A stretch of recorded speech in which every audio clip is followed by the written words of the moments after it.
Yes, again.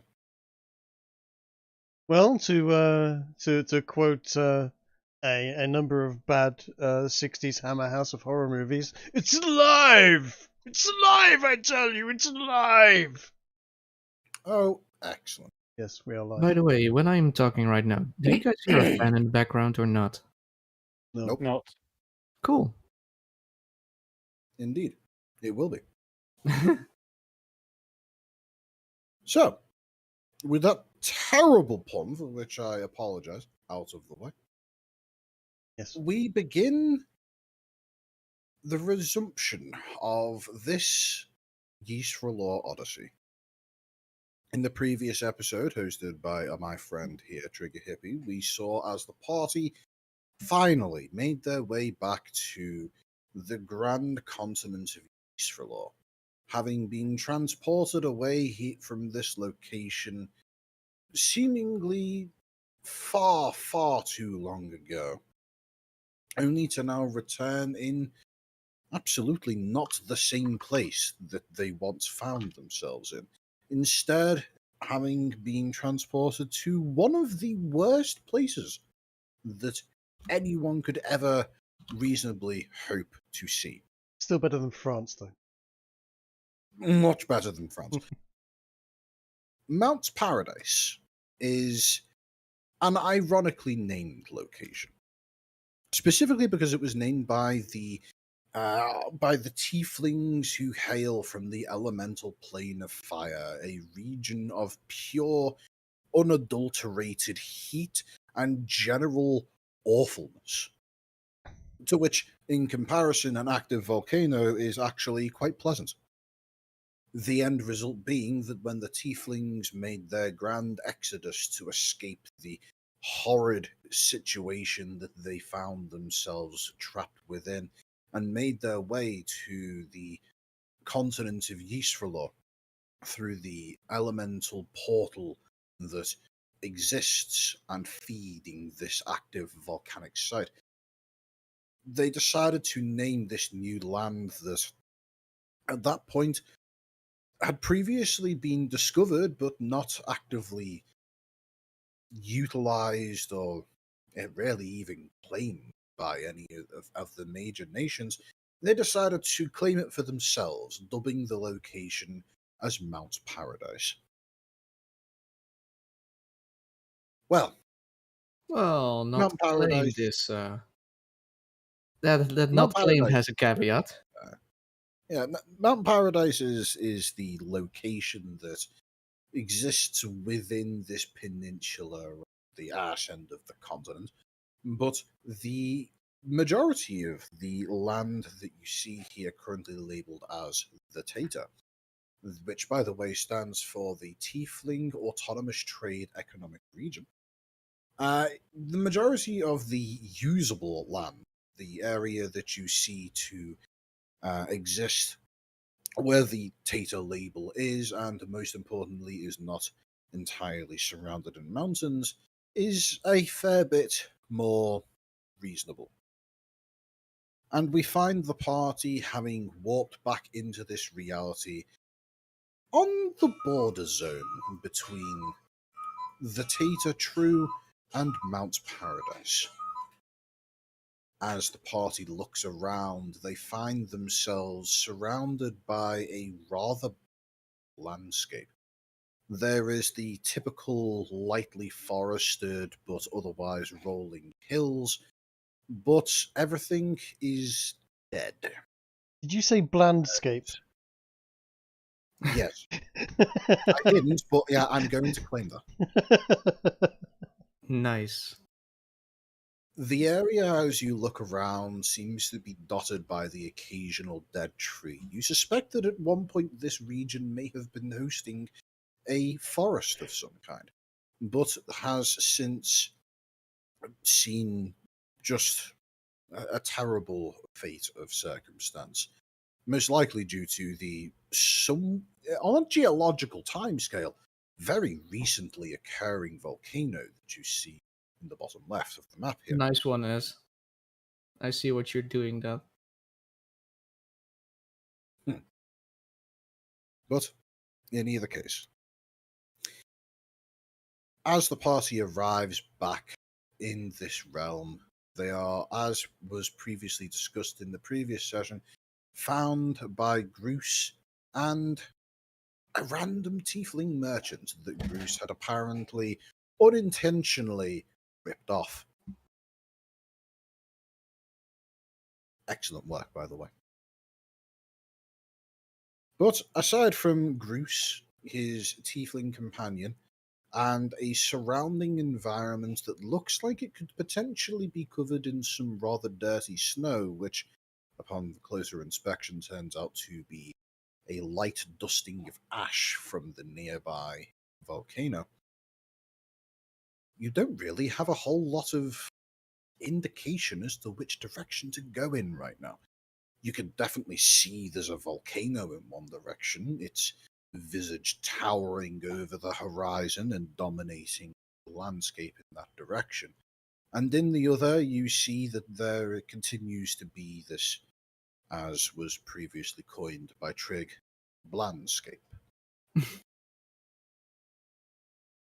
What does the party choose to do? Well, I assume that after we came back and we did the initial hello and meeting each other again, I'm fairly sure that Bruce knows a way to the nearest town or settlement that exists.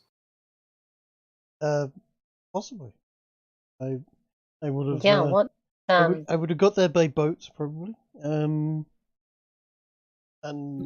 Yes, I would have definitely refilled my flagon and flask rather a number of times. Now, I have a quick question for you, Trig, regarding the now deadened amulet. Was there any lore behind it, or am I free to go carte blanche on that? Go carte blanche. It was just as I described it. It is now a burnt and blackened amulet that everyone was rather surprised. Essentially glowed brightly and then went blackened, and suddenly, poof! Everybody, all my friends reappeared right in front of me. And what was expected to be a cheap trinket actually turned out to be the real deal for once, after buying many other nonsense pieces of cheap tat. Well, in what I am going to dub the heart of the mountain,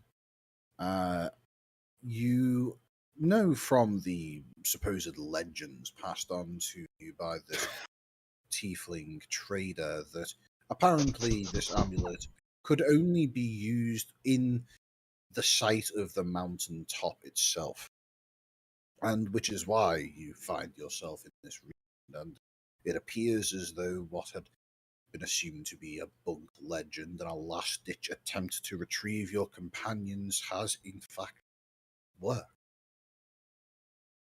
The amulet itself appears as though it is a teardrop of kind of shape. What was once appearing to be a richly coloured ruby is now cracked and blackened like a chunk of dulled obsidian. And there is a rather pissed off tiefling now marching away, seemingly in a particular direction. What the rest of the party can probably presume to look like is directly away from the mountaintop.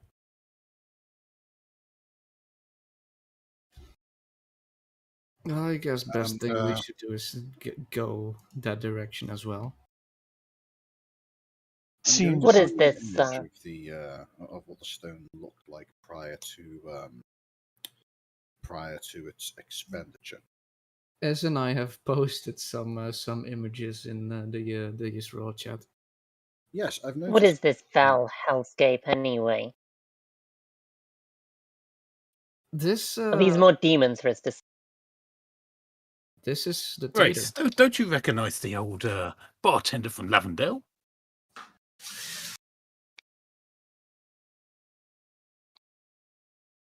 I believe we're in the tater currently. Yes, it's the only place quite that, dedicated bartender came all the way out here to serve us drinks. Good show, old man. Good show. Now, Charles, where's the old wine? At this Garrow. point, you see the now somewhat distant tiefling who had been previously simply walking off by himself, looks back over his shoulder at you for a moment before giving a dismissive wave, proceeding to ignore you again. Garrow, I know they may look all the same, but that's not the bartender that we saw in Lavendale. You think they all look the same, Grigori? Wow, you're quite a racist. I mean, they do. I mean, it's like pointy horns, tail, red skin. I mean, Black eyes. but yeah,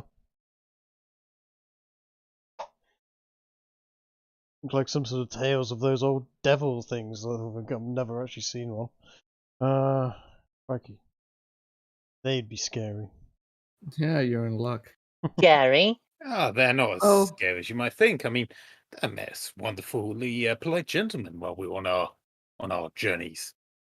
He's the Honestly, one who actually Nothing gave can- me this new cane. you'd be surprised how much of a pushovers they actually demons actually are. Oh, I mean, they're nothing compared to their king. Now, he was a good fight. Oh yeah, that king. Yeah. what you've been? You guys are gonna have to. Okay, right. We need a pub, and you need to tell me what's been going off because I mean, I've just been Yes. traveling around trying to find you guys, and you're talking about demons and kings and devils and what? By the way, this is the last image that I posted here. This is what the pendant would have looked like prior to its expenditure. Oh, that's a pretty one. Yeah. Trig. That one. What? It's a tomato with lips. I have that. I actually have one of those, and that's not a No tomato with way. lips. Yeah, that is a No bayonet. way. That is a crimson bayonet, and there is some very dark lore about that particular item. Okay. Never heard of that. That looks It's very scary. He cursed. wears it. He wears it at night sometimes, and I can swear I see the eye opening. Yep.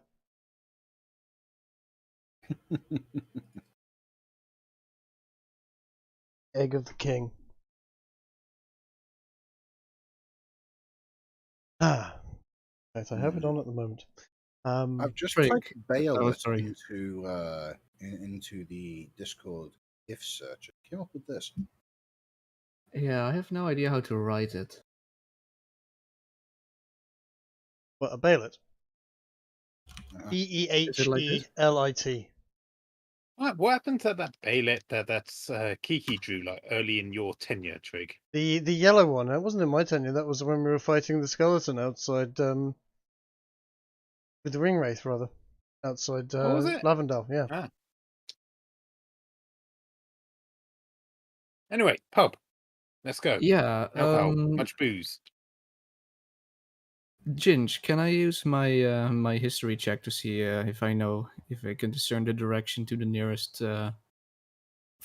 point of civilization? Sure. Go ahead and roll yourself a history check. You will have advantage on this due to the not only character's upbringing but also the close proximity, shall we say.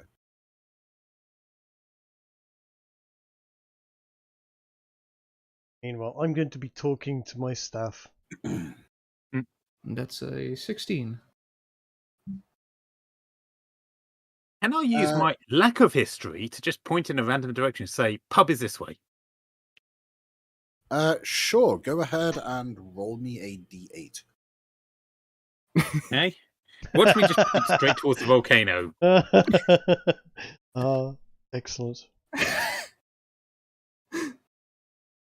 Yeah, that's pretty much straight south. If you're using the same system I use. Yeah, it's no 5 will be south. 6 is actually that's southeast. No, that's southwest. 6, which So directly to the volcano, guys. I hear there's a great pub out that way. It's a real hotspot.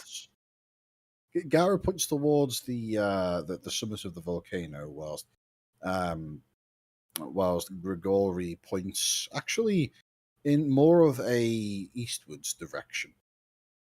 I also know which way is north, by the way.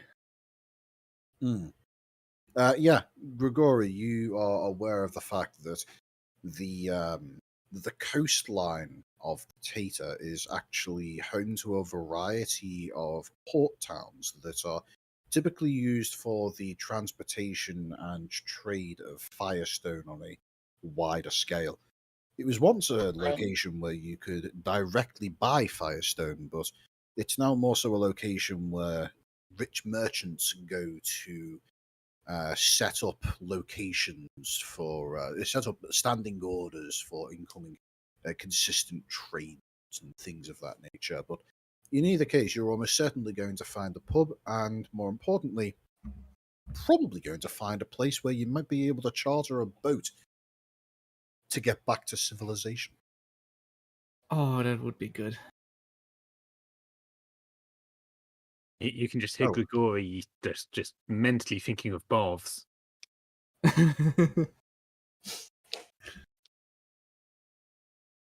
Yeah, I'll just convey that that direction is the nearest port.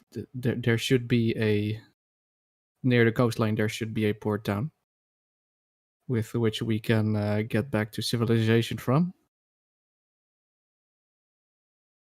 Yeah, that looks about right. That's roughly the direction I came, I think. Just about. Although I'm a bit lost, everything looks a bit the same. And Bruce, you would most likely have come from one of the more touristy locations within the Tata, Okay. which They have tourist zones in the Tata? yeah, places for people to go and explore the exotic culture that is the tiefling markets and such. Okay. It is a It's touch barren and dingy in this place, isn't it? it is, but it becomes a lot more hospitable when you get further away from the volcano. Something which Bruce will be able to attest to. Yes. Same. Bars. Pubs. Mhm. Bar Food. fights. Food. Food. Uh, A nice bar. Here's actually another piece of information that I'm going to give to you all because Grigori managed to get a 16. There's actually a location that is almost directly within the path of the prevailing wind in line of the main volcano, which is known as Southport. Southport is located. Let me draw a line. Is It's it to the about south? here. It's the most southerly location owned by the Tieflings and actually operated from. And that location is noteworthy for being absolutely drenched in ashfall. It's basically snowing there 24/7, and if you go out without a mask on, you're likely to get yourself some nice sulfur burns in your lungs. Are you Nice allowed air. to go out and risk sulfur burns, or is there a mask mandate? No, there's no mask mandate. Only a civilization that is couched in tyranny would ever impose such a thing. Good. That seems a bit far for us to go for the nearest pub or town. Surely there must be a closer town than that. Yeah. Oh yes, there is. The one I'm There's, telling about. and that's just a little piece of additional trivia I thought I'd give you all. By the way, a former party of mine did actually travel to Southport, and one of the party ended up suffering near permanent lung damage. You know, I neat. went to a place in New Zealand a long time ago that is fairly close to an active volcano and very definitely quite active in terms of springs and various other geysers and so on. And the average lifespan in that place for most people is about 20 years younger than the rest of the country. People were dying there at 65 instead of 80, 90. From essentially acid burns in in their lungs, and they would go blind and all Wonderful. sorts of stuff. Horrible. A really interesting place to go to. Beautiful rocks and interesting sights to be seen. Not a good place for an asthmatic to spend too much time. Oh yes. A fun fact about volcanoes: most volcanoes that are not hotspot volcanoes, the likes of Hawaii, for example, basically any tectonic boundary volcano tends to have a large number of sulfurous compounds in its outputs. Sulfurous compounds, which, when reacting with moisture, tend to form sulfurous acids. Yes. And well, your lungs are full of moisture, believe it or not. It's fun. I Sulfurous acid turns into sulfuric acid, which turns into whatever Rain. an oxidized compound of whatever it was in contact with. Essentially, yeah, Yes. it's not I good. find it amazing to think that was it the Greeks? The Greeks had an empire that was huge, and yet they hadn't experienced to create a word for volcanoes until Pompeii. Well, The Greeks didn't have an empire. Yeah, the Macedonians had an empire. The Greeks had lots and lots of city-states and so on. They were all over the place, though. And the Pompeii was really the Romans. Yeah, That was true. Pompeii was named after a Roman general, after all. Well, you get what I mean. The place they'd seen a lot of the world. They'd seen so much stuff, and yet they had no clue about volcanoes. I mean, Volcanoes the aren't Greeks really didn't that have a common co- in that part of the world. The Greeks didn't have a word for the color blue for a very long time. Yeah, they used to just call it sea green. As far as I'm Mm. aware. Sea green I'm going to or say X to doubt, since wine the color. sky. It's just sky. No, seriously, No, they're blue just is one called- of the last colors that came in the Greek language. It's one of the last colors that gets its own designation in virtually all languages around the world. Yeah. Because aside from the ocean and the sky, blue is a very uncommon color to see in nature. But we are getting Also a weird link tremendously between off topic. green. Yes, Yeah. yes. We could start discussing whether or not people can actually see blue unless it's been named. Doesn't exist unless if it doesn't have a name. Oh, let's not talk about that one African tribe that has 30 different names for the green, but has none for blue. Doesn't- Exactly. I think it exists if it hasn't yet been. I don't think it exists if it hasn't yet been named, because it can't yet have had sufficient blood sacrifice. Sorry, George. That was my bad. Oh, come on, guys. Let's be realistic here. Everyone knows there was no color until about 120 years ago. All Yeah, television that's true. documentaries show that. What do you mean 120 years? The color TV isn't that old. Oh. Like last The TV isn't that old. The Greeks yeah, have but TVs. What are you talking about? I remember those days, sat there watching the cathode tubes and seeing the colors bouncing through the insides. But okay, I'm assuming that we're just heading towards the coastline to check out the nearest port city. Pub. And then head Either a pub pub, or yes. a tavern or a hotel. Where's a pub? I want to go to the most expensive looking hotel. So, as you make your way eastward, well, actually, first of all, whose sense of direction do you follow? Do you follow Not Gary. Gallows or do you follow Grigori's?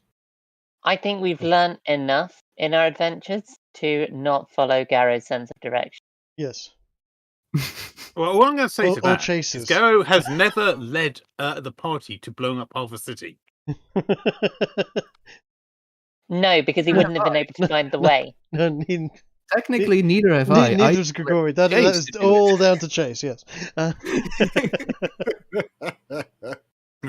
Garrow will look a bit disgruntled and say, "Look, guys, have I ever steered you wrong? Yes. When? Look, Garrow, it's not that I don't trust you or I don't believe that you're right in your direction pointing, but I am slightly more knowledgeable with this area. around around the human empire, around Metalburn, I trust you completely when you say that way is the good way. Have some confidence in me. Garo feels quite happy that you actually said that you have complete confidence in him when in Meadowburn. Like, he feels we've actually finally bonded somehow. Now all you have to do is ask him out on a date. Nah. Grigori's not Garo's type. Garo is not Grigor's type. They're a perfect match. The case. Anybody who is paying special attention will notice as Alistair seems to be looking around and smiling. Ah, He yes. seems to be far too happy about the current situation. Oh yeah, I completely forgot. I'd completely forget. In fact, Bruce hasn't really even met Alistair before. I'm assuming that Alistair was behind Garrow and was nowhere to be seen as far as Bruce was concerned for most of Most likely. that thing. Yeah, and upon realizing that, I'm just gonna say to Alistair, "Forgive my manners," and then turn to Garrow. I mean to Bruce. Oh man, these G names are gonna get confusing real fast soon. I'm surprised it wasn't up till now, but in any case, this is a friend that we made along the way. His name is Alistair. He came with us from wherever we were transported to. Hi there, little Dance. fella. You've been picking up children on your way around on your travels around. Where is this? Dance. And then I turned to back to Alistair. This is Bruce. He's one of our friends, and for some reason he did not come with us. Yeah. But I'm very glad to see him now, and he is a friend to be trusted. Happy to meet you. I take it is this a Frenchman?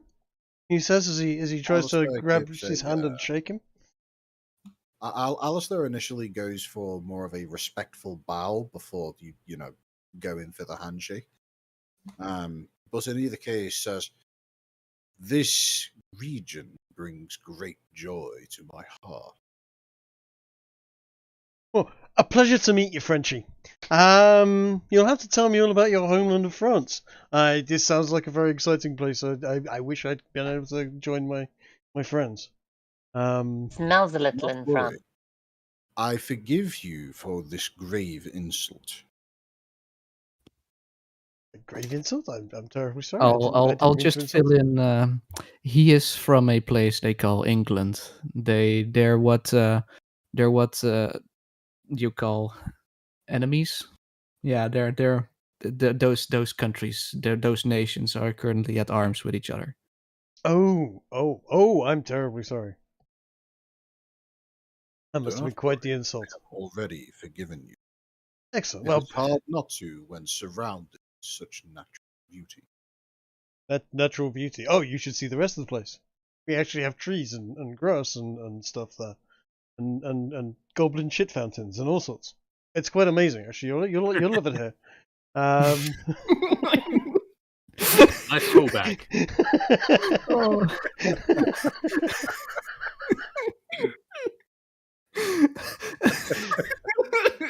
Oh no!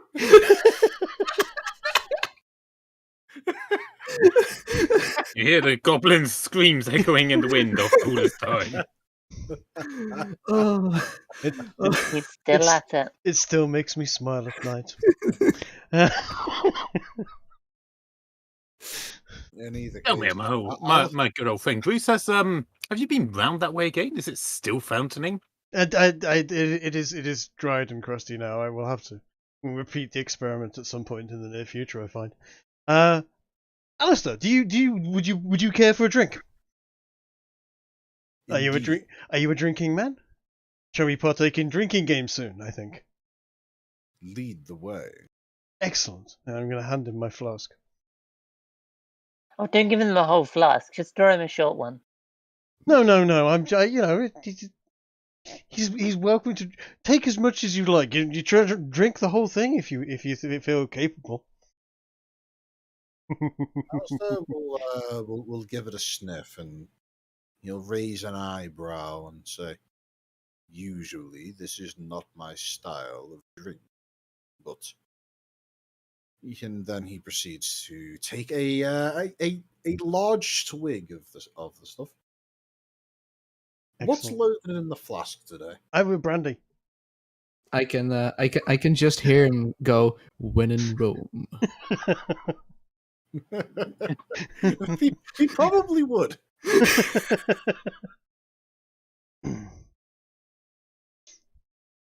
So, yes, So, let's go ahead and roll one of these. that is Damn. Damn. Okay, Good fair start. play. Yeah, okay, good start. that is something that I did not expect. Yeah. Neither did I- I. I did not expect a modifier of 2. Yeah, it is a bit high, isn't it? Don't Hey, worry. don't let me rain on your parade. It makes a lot more sense when you see this. Yeah, same. So, in either case, Alistair finishes taking a quite hearty swig of the booze before handing it back to you and saying, "That tastes unlike anything I have ever experienced before." Oh, by the way, whoever forgot the whole thing with Tom's Burger with the +1 strength and +1 constitution? Yeah, that would have gone now. That's gone a while ago now. Yeah, I know. Just in case somebody still had that. fair enough. That's quite literally been gone for over a month. Hmm. Yeah. Well, Alistair, Never my added friend, it. if you think that's good, you ain't tried anything yet. We got loads more of that and much better. I wouldn't expect anything less. Please, my good man. Someone's well travelled as you. I'm sure you know where to find the best drinks around here. Lead on. Well, yeah. I mean, we've got to get to the a pub. This Essentially, it seems this to be is fairly this is all would have been happening, by the way, as we're as walking. the party was walking. Oh yeah. I was wanting to say a few times like, perhaps this is while we are already walking because otherwise we're just standing still at the volcano. Mm-hmm. I mean, my walking speed is 50 now, so you guys will have to jog to keep up with my stroll. About the Oh, same it's as mine. fine. I'll just ride a horse. Cast spell accidentally summons the fucking statue carrying device. Yeah. You know what? When she summons her horse, Garo's going to whistle for his horse. It's a well-trained horse that was supposed to turn up whenever he whistled whilst outside. Go ahead and give me a charisma check there, Gara. Charisma is this one. You put 4 fingers into your mouth, you curl your tongue, you blow as hard as you can. And nothing happens. Garo just looks around at the train, feeling a bit sad. Alistair Don't worry, just looks Garo. towards Garo and says, "I believe that may not work any longer." I'm sure they found a good stable to put Blinky in, or whatever they named your horse.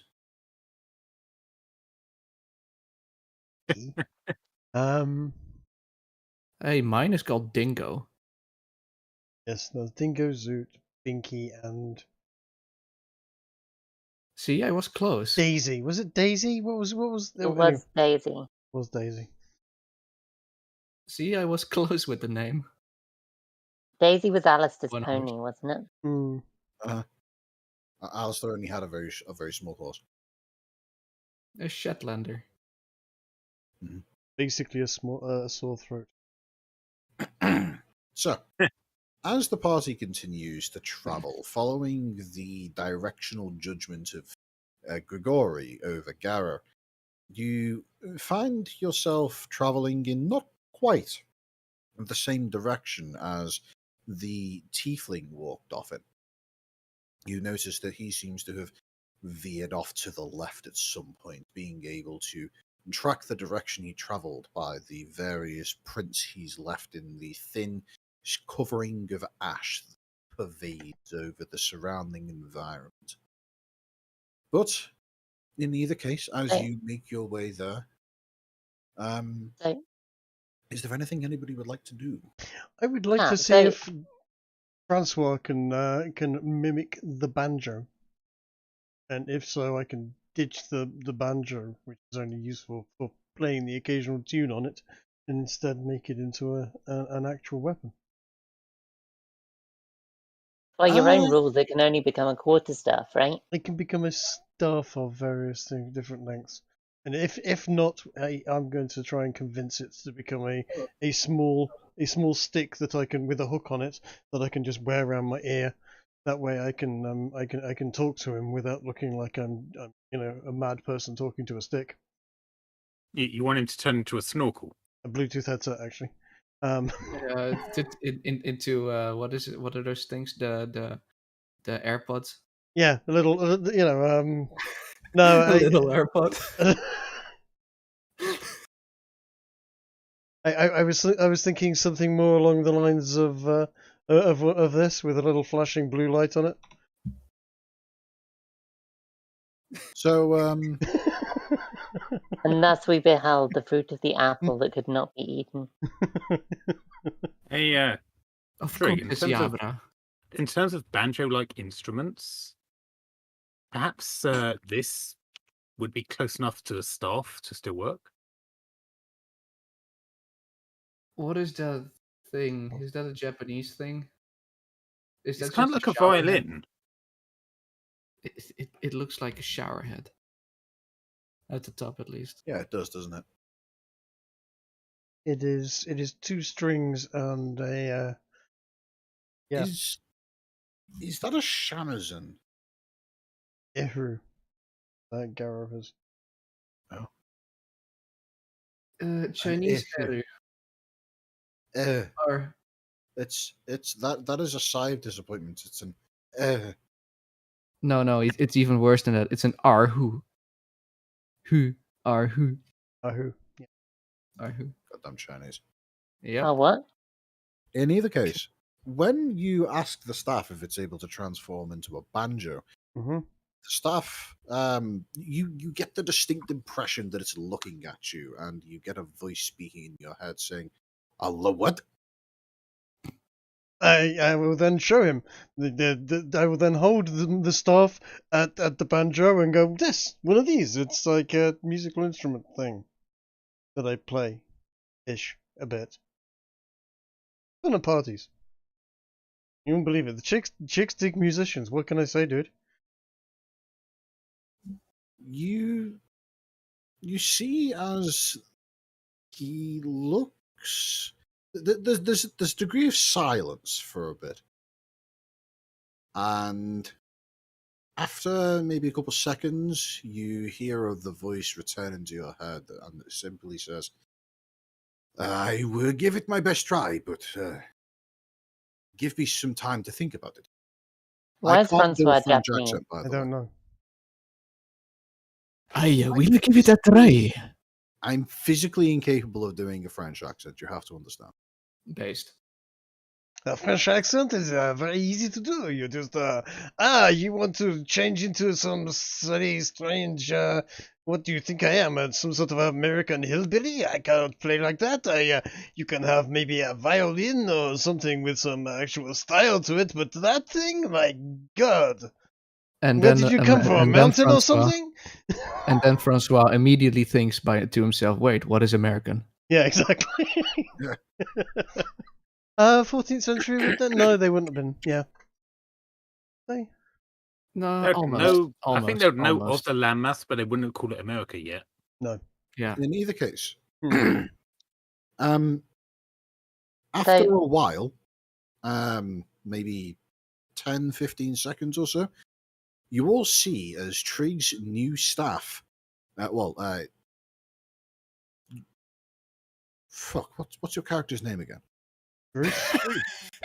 Bruce, that's it. Too many G's. You all see as Bruce's new staff suddenly begins to get slightly thinner and yet at the same time slightly fatter. Specifically at one end, it seems to almost bow out and begin to form a slight hollow on the inside, forming what looks like could potentially be considered a very rounded violin with an extraordinarily long neck. No strings, though. No Hmm. strings attached. No strings attached whatsoever.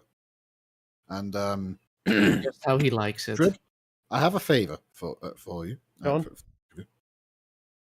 Whenever Bruce attempts to play this banjo, have Francois say "le twang" in a French accent. The twang, the twang, twang. Oh, we are Twing, singing twing, the happy twang, song. Twang, twang, twang. How's that? Pretty much. Excellent. Perfect. So, Bruce, this demon friend of yours. What? How much do you trust him? He seems to have taken a different path to us. Oh, he's just somebody I bought the thing off. I wouldn't trust him as far as I could throw him, which is actually probably quite far these days. Been practicing on the old throws and things. But yeah, no, he's just some red horny dude. Hey, could you do me a favor and just give me a quick history check? Who? Grace. Sure. Let's do a history check. Oh wow, my character sheet is in like 320p. Did you oh no. Did you fumble your macros again and suddenly teleported away your character? No, I can't use my macros unless I've got my character on the field. Okay, well, I'm just going to go ahead and say that given the single digits value of the history check, Grace has never actually met a tiefling in her entire life. So referring to them as demons does actually He actually work. has. Okay, Not as far as she can remember. Then I'll Okay. have to fill her in. But I'll tell her. Remember when we were at the bar where we apparently met somebody who looked very much like Santa, and we were sort of playing around with that what was it, bartender? No, it was the owner of the place. That he allegedly gave us an elven wine. Yeah, you remember that place, Grace? It was the same Yeah. place where you were trying to cut the shopkeeper's hands off. No. It was the place where she where she succeeded in stabbing Chase through the chest. Yes, she did also do that. You remember the bath incident? It was that was the hotel. I definitely remember both of those things, but demons, goodness, no. Well, they're not demons. They just live in the same dimension as them and sort of try to get away from there. And long story short, they're currently being allowed to live in this area. Well, we can soon put a stop to that, can't we? That is highly correct. Don't worry about that. Oh, surely before we stop it, maybe we should tour the land a little bit and see if they are in fact being demonic in their behavior. Give them a fair chance.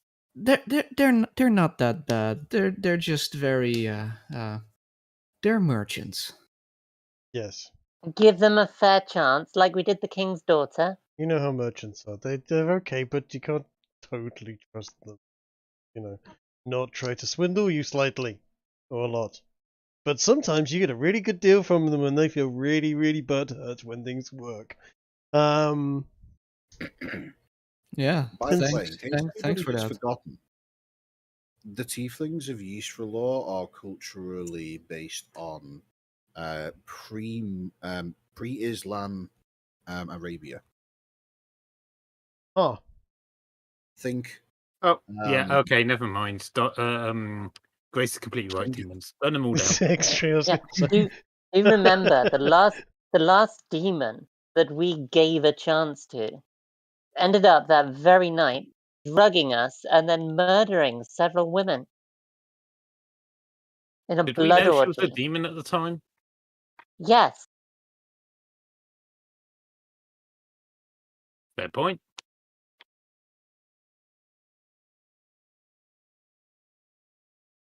Well, Yeah, Grace makes a good point, Grace, but don't. I'm not Surely, saying Grace, we should get something to eat, a few drinks, recharge our batteries. I'm Something to eat, something to drink, and then we purge this land. Grace. While I'm Let's not play it by saying ear. while I'm not saying not to do that, this is not your land to decide that on. We could make it our land. This is elven property. Elven property. Yes. Do you see any elves around here? Well, there's I one there. mean, there's I'm one sure everyone's literally in pointing front at of you. Theo now. Goose points at Well, Theo. yes. Well, yes, Cruz, of course, but he can't see himself now, can he? Do you see any mirrors? I don't know. I'm not a Theo. vampire, you know. Put your hand in front of you. Can Can you see your hand? Can I minor illusion a mirror just for the sake of Oh, argument? fine. Well, fine. Now he can see an elf, but that's hardly a claim on land. Actually, Do you have a Garen, flag? yes. I would ask you to do a performance check, but if you roll high enough, you can use minor illusion to simulate a mirror. Performance. That's this. Well, Garrow waves his hands and produces what appears to be a floating mirror. And anybody who stands in front of it sees a copy of himself. It is floating face height between Grigori and Grace. So we'll just see each other. As I said, From your perspective, your face is on Grace's body and vice versa. Ah, okay. As I've said, one elf. One elf does not make a claim. There's more than just one elf. Don't worry about it. Not without a flag. Hey, Francois, can you become a flag for a second? You need a flag. You could have a flag to claim land, after all. Here, try this. We need a piece of cloth and a stick. Francois turns into a very long white baton.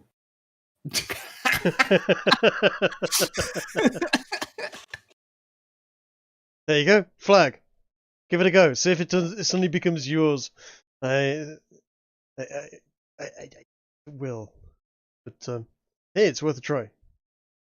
I'm just gonna mutter in Elven,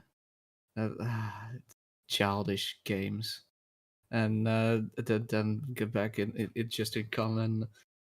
Let's just continue. We're almost near we're almost near the towns.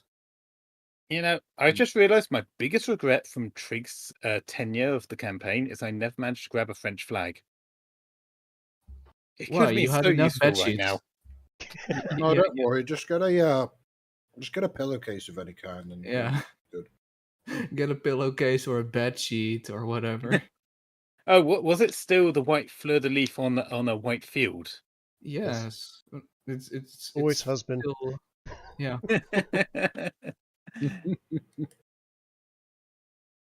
That's not forefront. They were actually quite fighty. They changed it to blue field at one point. I guess it took a while for them to discover the colour. I Name it. Yeah. They that didn't know what to call it. They had to find a name for it first. Yes. For a time in French history, a blank white flag was the French naval flag. Yes. It was the country's flag, actually. And it wasn't a blank white flag. It was a white field with a white fleur de lis.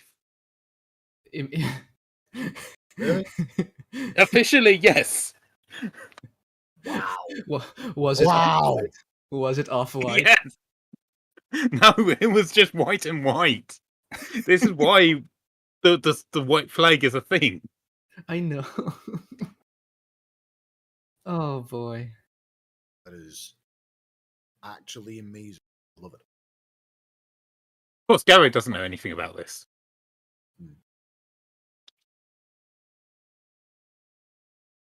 So, have we found some civilization?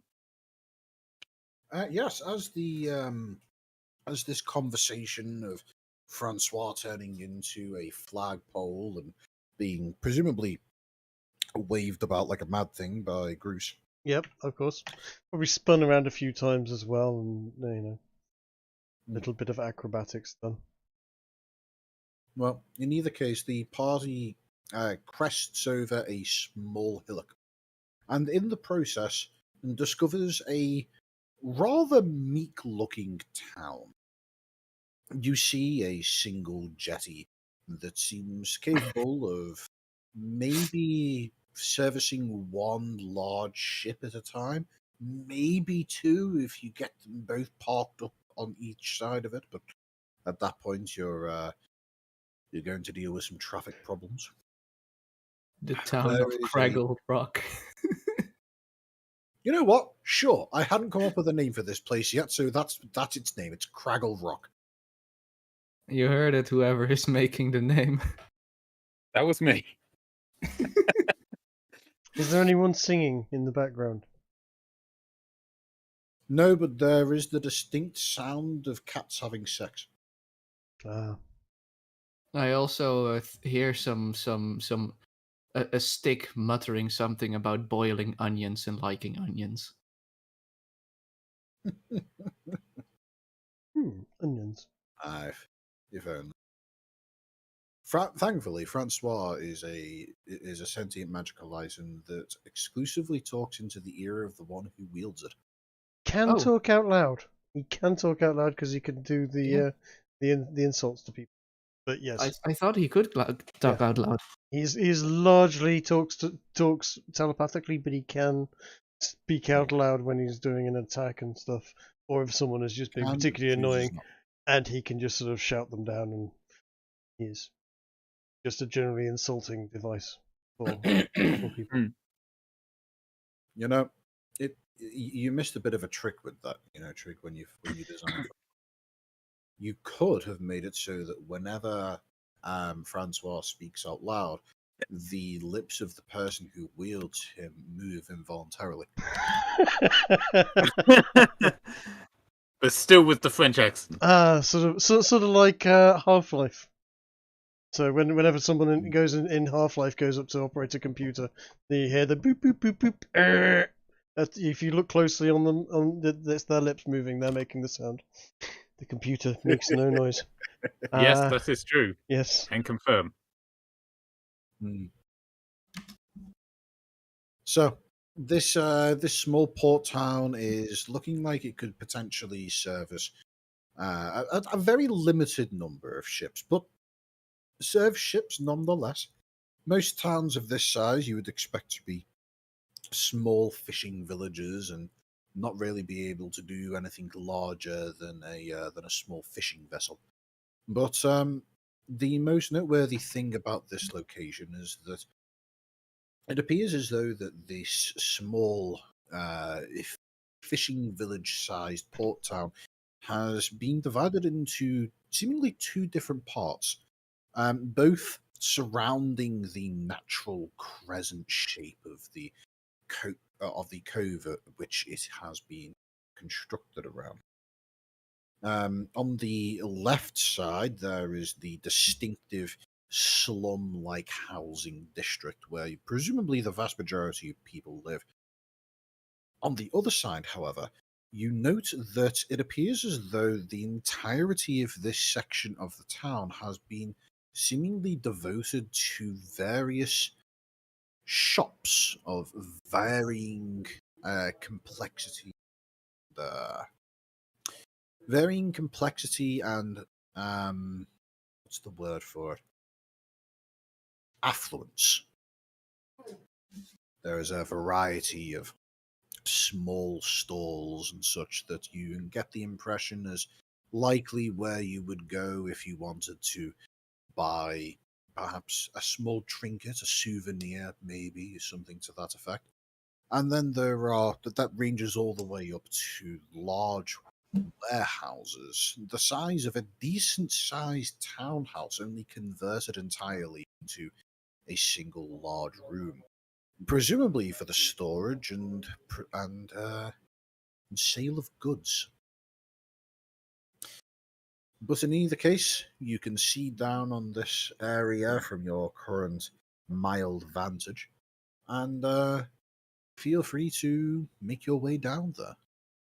I have a quick Which- question. Hmm? Do firestones come out of these mountains?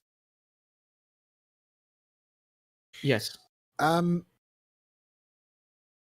you asking I'm above asking the Ginger. table or as a character? I'm asking Ginger. Okay. And would this be like common knowledge? Would this be a good place to Well, pick first up of all, pick up lots of firestones? Is what you're asking. Pretty Well, much. First of all, go ahead and give me a history check. And History. depending on the score of the history, I'll decide whether or not this information doesn't know what I'm about to describe to you. All the firestones there just spontaneously disappeared. No, as far as Gyro is concerned, Firestone is what happens when you freeze a candle. Really? So is that how Gunner's dog works? Probably. Explains so much. But Firestone is actually a material that is not native to this plane of existence. Instead, it originates in the elemental plane of fire. The reason why the tieflings are able to harvest it and transport it and trade it, and the reason why it is the basis for this economy, is because they are able to take it through the various portals to the elemental plane of fire situated around the peninsula of Mount Paradise, mining it in the elemental plane of fire, transporting it through this barrier of dimensions, and then proceeding to stockpile and sell it on. It's naturally occurring in the elemental plane of fire due to the large elemental energies becoming naturally suffused into the stone. But the necessary concentrations of energy don't exist within the prime material plane on which this game takes place.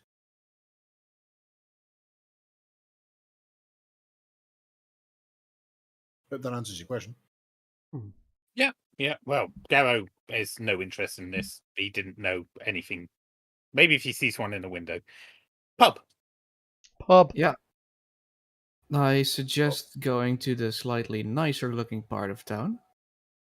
No, let's go find some well- sailors and beat them up or something. Have a bit of a fight.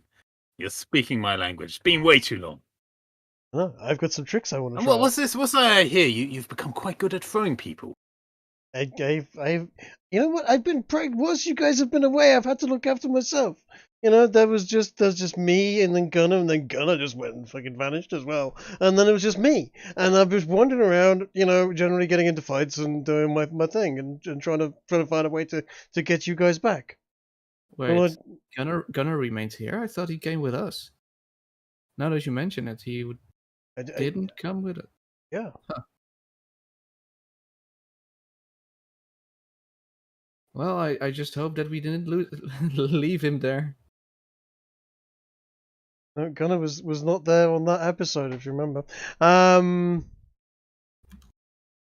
Hmm.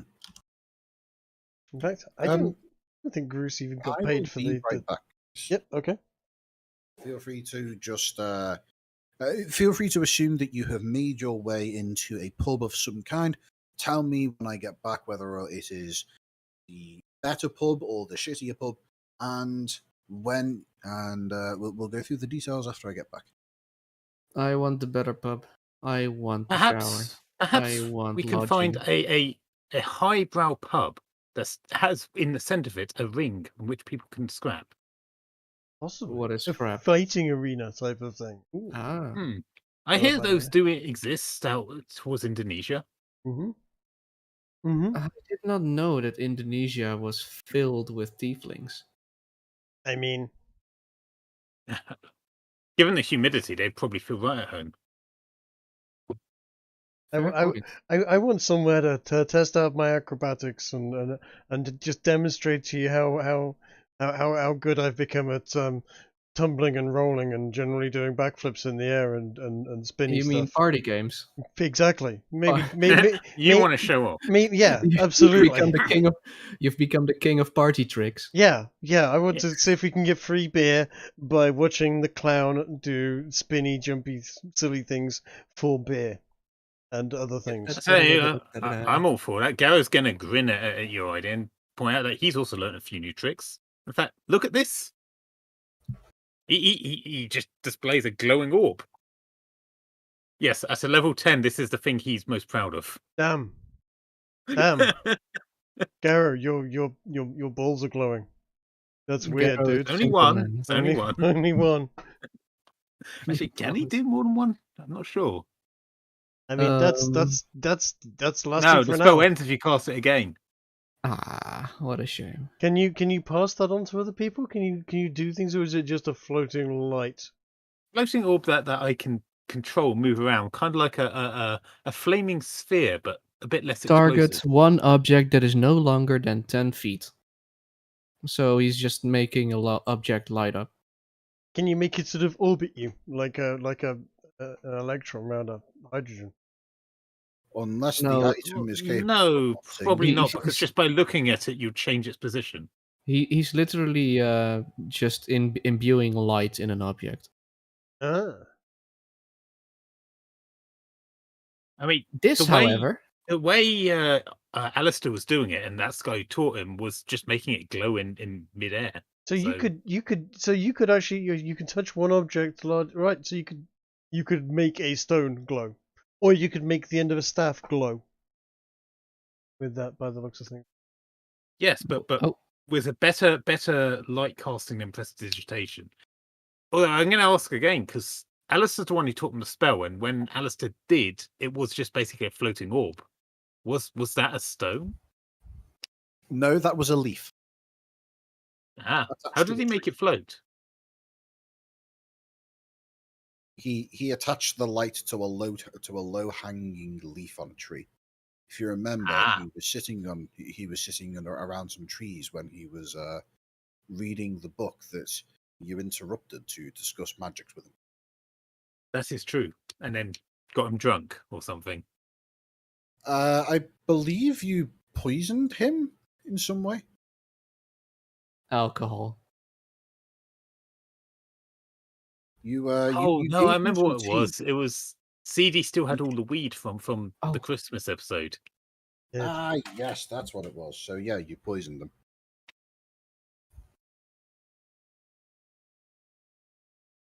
Anyway, yes, I'm all in favour of doing the drinking games, the party games. Having a good time. I think we need to celebrate. I mean, it's not every day you commit regicide and get a medal and all that.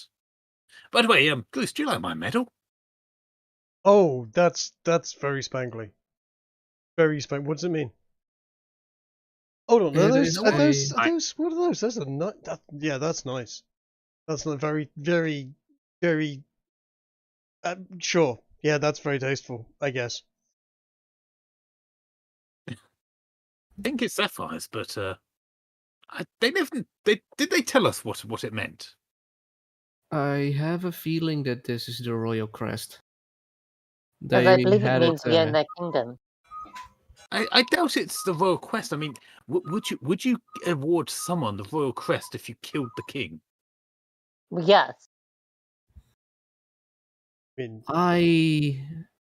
look, humans. You humans are weird. Let alone humans from a whole different world. I've told you this If anyone many should times. understand them, you do. You speak the language. When one slays a king, one takes on their crest. Wait, I believe are we these are kings? trophies. Was Alistair saying that, by the way? Oh, I thought you were just doing an accent. I'm joking. Knew it was Alex. Well, there you go, Bruce. They're trophies. It looks like we're not kings after all. Sorry about that. Maybe next time. no, you can't all be kings. Some of you would have to be. But yeah, no, that's very nice. That's like, is that on silver? These are the best. That's very. It's very pretty. Yes. Doesn't quite go with the hat, but I'm sure you can pull it off. You seem to be. Yeah, Well- I mean that's jewelry. It doesn't really go over my robe. I wouldn't. It wouldn't suit me. Yeah, no, I think Garrow's got pinned to his what's the word for the strap you wear over the shoulder? Normally Shoulder has strap. ammunition in it. Bandolier. Oh, bandolier. Bandolier. We'll go with Okay. that. We'll call it bandolier. Yep. Yeah, sure. he's just pinned it to his bandolier. Fair enough. So, did you guys decide on a place? Yes. If We would like it had a really fighting- fancy place that has a fighting arena. Right. Okay. Well, I would say roll an investigation check, and if you want to ask a local for directions, you have advantage. I will do just that. I Is shall it loudly 29? ask a local in the language of tourist. Oh, damn, I'm rolling to GM at the moment. Why am I doing that? Yes, you are. Grocery. Oh, no. That means no. you didn't see my roll of 26 acrobatics. Yes, we they saw did. none of your rolls. Damn it. The only thing that we're currently seeing is a huge grocery covering half of the tater. Why has that happened? That is bizarre. I mean, clearly ownership. I don't know why that happened though. I'm not that big. That's what she said, I guess. My horse is bigger than the volcano. Yep. So, Grigori, after Yeah. asking a random local passerby for the most upscale available pub in the area, the relatively elderly looking tiefling you speak to, he just points over to a place and says, the ashy mugs. What is what is the best way to call the tieflings here? Citizen? No. What are the tieflings called? What would I designate them as?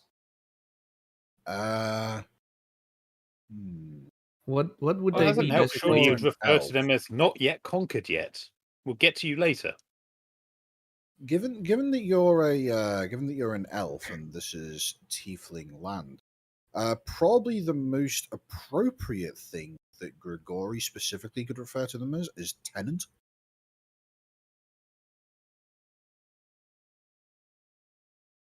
All right.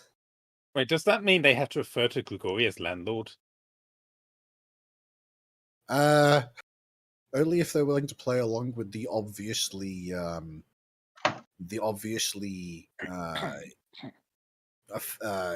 derogatory terminology.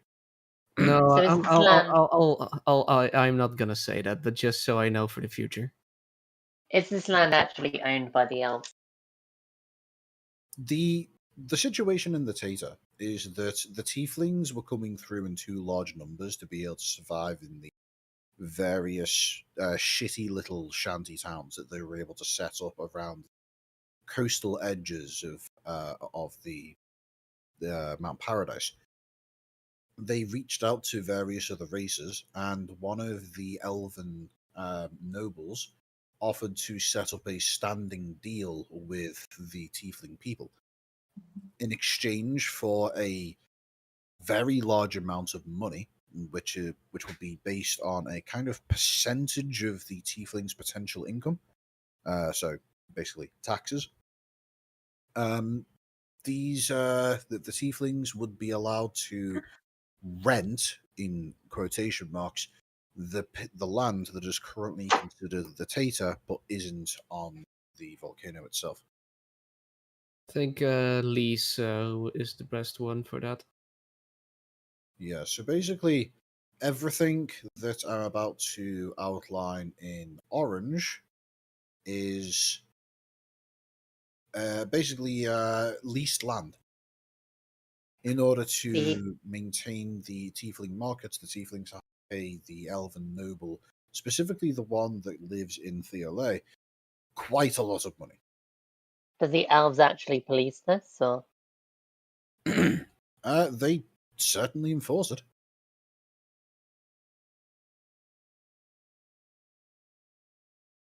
Thankfully, though, the tieflings have been able to keep up with the regular payments.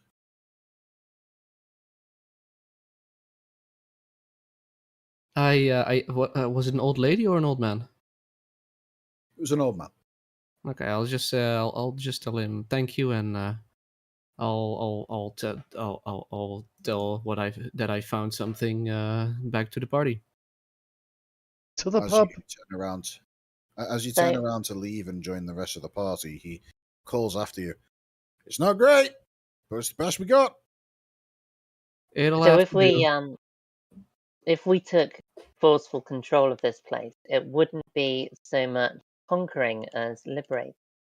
It would be an immediate act of war. More accurately, if we want to take forceful control of this place, let's start at the pub. Indeed. Now that is a very good my battle suggestion. plan here is very simple. We take the pub and just slowly extend outwards until it is all pub. Always was. Domination by pub. One might call it a pub crawl. Aha! Indeed. I like that. Indeed. Excellent. The marrow. So, Kiki, stop talking in cat on stream. So I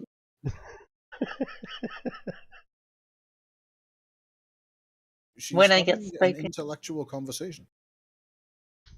when I get spoken to in cat, I respond in kind. Done it. Well, in either case, as you make your way in the general direction, you relatively quickly find the spot that was being pointed out to you. It's a location that appears to be situated in roughly the middle of the more market-esque district of the town. And as you make your way in, there is a couple of things that you notice about this place. First of all, there is a very distinctly themed color scheme taking place here. Everything is grey. And I mean everything. It appears as though the owner of the place has gone through considerable effort to buy as much grey paint as possible for the express purpose of matching it to the colour of volcanic ash. What kind of grey is it? Is it like an asteroid grey, a battleship grey? Battleship Grey is actually pretty close. It doesn't have any of the texture that you'd expect of ash. That's so a very light color of Or grey, is it more a anthracite color? Anthracite, whatever. Is it current McDonald's sort of 40-year-old sort of Eesh, new no. age? No. We know It's- some. Why would you make me It's- think about that? Oh. No. Oh, Oh. oh, Don't did post you- pictures of McDonald's. oh! That is. Did you just take a picture of your wall? No, I typed in light grey into Google Images and took like the fifth result. Gray with an E or with an A? E, of course. Good. I'm not an American. Okay, in any case. No offense, Doug. It's not your fault that you're American. But anyway. That is the He approximate made his colours. choice. You see virtually everything in this place. The only things that aren't are the people, the glasses, the windows, and the cockfighting pit. Which is other colours. Okay, would you like to describe the cockfighting? Because this could go one of two ways. Trig, no.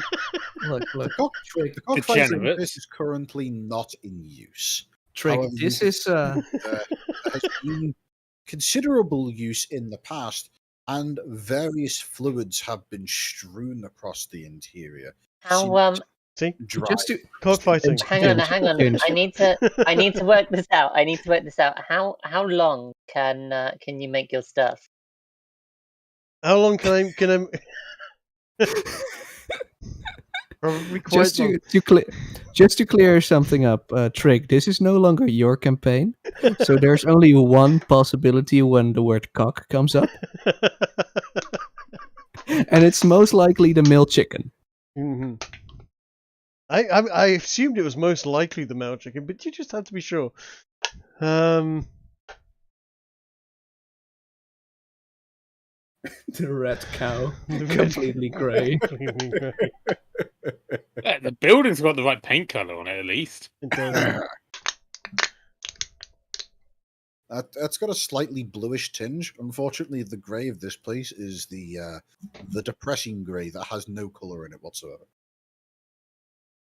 Yeah, you guys want to enter in this one, or do you want to find a different one? As far as I know, it's the guy, the old woman man thing over there said this was the only one they'd got. Well, I guess we'll have to do them. There is a second pub that you were able to see when you made your way over to the approximate centre, but this was the one that was recommended. Oh, okay. Well, I they mean, recommended this one. I guess we'll have to do. well, we could always try the other one. It looks a bit quiet in here. Oh, we could there go isn't to a whole lot of people in here. We could check them both out. I mean, we could see if we can get some free drinks in here, and if they don't want to give us free drinks, we can go and see if the other one will give us free drinks. What is the time right now? It's currently 13 minutes past the hour.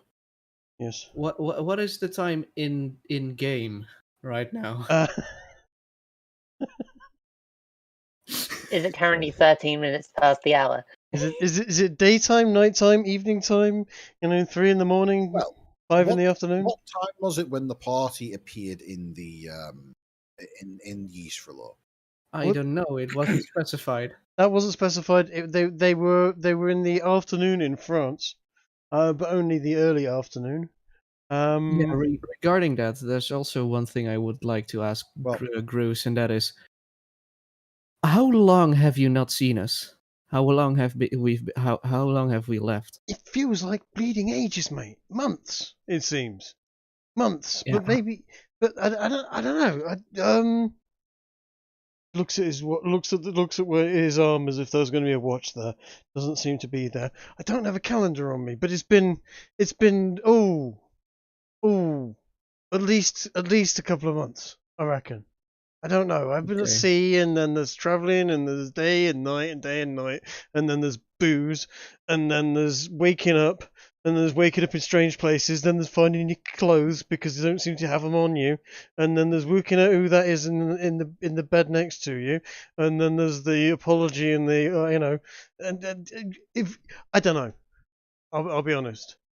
It's been a weird old time. There is one thing that I can confirm about the amount of time that the party has been absent. By the way, go on.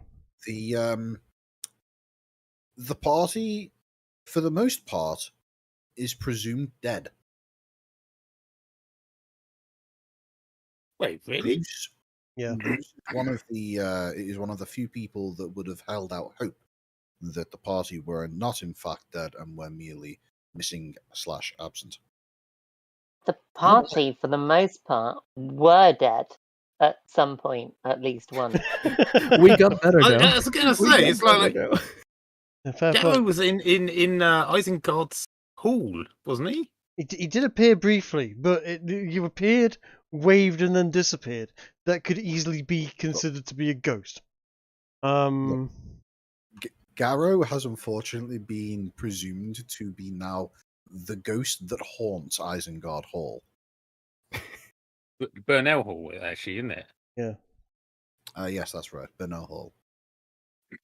I mean, that's I went after the herbalist, and he was like, "Oh no, I gave them the money. They took all the stuff, and they went off with some greasy-looking goblin dude with a small hat, and that was the last we saw of him." What were we doing here? In fact, we were off to go and find out about that knife, weren't we? Something through the great forests with the giant squirrels. There was We were going to be a travelling off to a university or something somewhere, and then they were going to get in a big airship, and then we were going to bugger off north. That's fucking miles away now. I mean, literally miles. It's like the other side of the continent. But you know, well. We'll have to send we'll have to send everybody a message of, hey, we are in fact not dead. I mean, sure. Let me loose. Sounds like your memory may be a little clouded, but what season are we in? I mean, summer. I think. I mean, it should be a lovely day. It should be a beautiful, hot day, but it's grey. Everything around here is grey. It's been grey for a couple of weeks. I've been here. Well, no, about a week I've been here. I think maybe a few days. I don't know. Okay, this Yeah. is going nowhere. I'm just gonna start. I turned to the pub. turn to everyone else, and because we know when we left was not long after New Year. It was about 3-4 weeks after the New Year's event. So we've been gone probably 3-4 months. Yeah, it's been months, like I said. I would Half a year. say, Bruce, give me a history check. Let's give you a history check. It history sounds like check. half a year. I'm so good at history. Look at the power of this roll. Yeah, Nice. Not a bad roll. It's pretty you good. would presume. Well, you've been over in the theatre for a few weeks now, but best you can remember, it was late spring, early summer ish. Yeah. Look, I'm just gonna go gesture to people to just get into the club, and I'm just gonna go to the barkeep and ask him. Something else that is worth mentioning, by the way, since you guys arrived here, Yeah. the sky has been grey and overcast. It has been impossible to figure out if there are any shadows because it seems as though the light just pervades down into from the sky from all directions simultaneously, and you can't really tell if the light has really changed in the time that you here. It Mhm. just seems to have been Dingy. vaguely light. It's vaguely day colored here. Oh dear, are we about to discover Greece broke the sun? No, it's just I do it's have just this with grey clean mind, around but- there. It's a bit grim. What can I say? It's like I don't know. It Perhaps, tells me but, you always know the number of hours left before the next sunrise or sunset. But I guess that's gonna be a bit more difficult with just grey. Well, there's no moon, there's no stars, there's no sun. It's just grey. And when it rains sort of like grey, sludgy rain too. It's horrible, terrible place. But I'm just gonna ask the barkeep to give us like at least, what is it, 5 ales and like 6 bottles of wine. Sounds good. As you ask the barkeep that, he looks at you with a cocked eyebrow and says, "Is that all you want? Nothing a little more interesting?" Yes. What you got? Anything interesting you got? In fact, yeah. What have you got? Nothing that you would be familiar with. How about I bring you over something special? Okay. Sure, bring that along. Get us something to eat as well. And if you don't mind, what is the date? The date is a number that I'm not going to describe because it is That's fine. That's perfectly fine. but as he mentions the date, you realize that it's about 4.5 months, 5 months. Okay.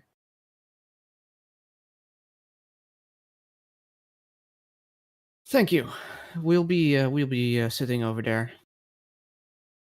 But just as you mention this, and you all go off to sit down, you notice that the man is Well, this is the first grey tiefling you've ever seen.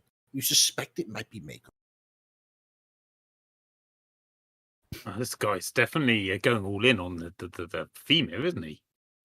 I mean, there's definitely A for effort. He's definitely the big grey. I mean, I'd say more G for effort. So, if there's nothing that you guys want to discuss whilst you're sitting around at this table, which, by the way, would be roughly like Middle Eastern themed in terms of the actual like physical objects of decoration, lamps. So many pillows and stuff. Yeah. The A water pipe.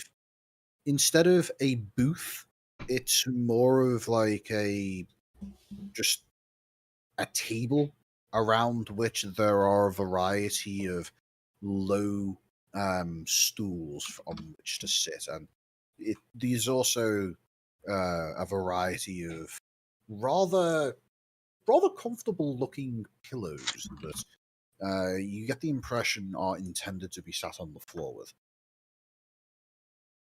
I'm currently trying to find a picture of Arabic lounges, and well, there's not really.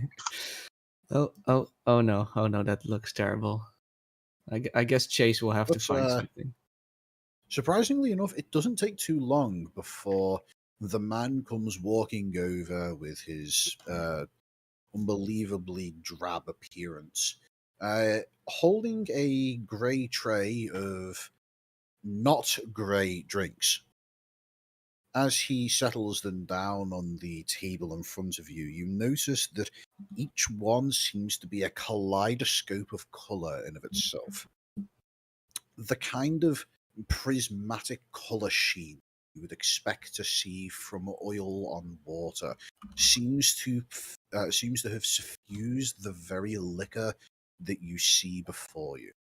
In relatively small glasses, you get the impression that this is something that is intended to be sipped rather than downed.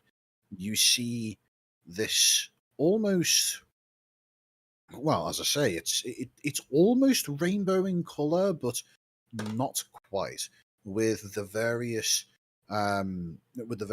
sources of light that you see surrounding the area, which are definitely magical in nature, by the way, due to the lack of the lack of orange candle glow. You see the light seems to dance off of these drinks, producing what can best be described as a spectacle in form. I pick up my drink, raise it, say cheers, and instantly down the whole thing. Same. I raise it to cheer and just sip on it. Before I do so, I'm going to look to this grey man, and he's clearly put a lot of work into this. So I'm going to say, yeah, good sir, you've clearly put a labor of love into this scheme. Your decoration here, it's the amount of effort you put into it is practically colourful, a stark contrast from the horrible grey outside.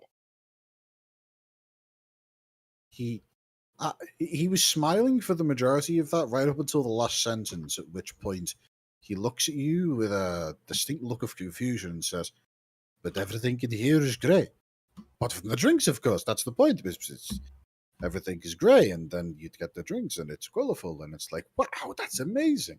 But no, everything in here is grey, lady, apart from yourself and your friends." Yes, it's, I hear this. it's very great. If you might say it's great. I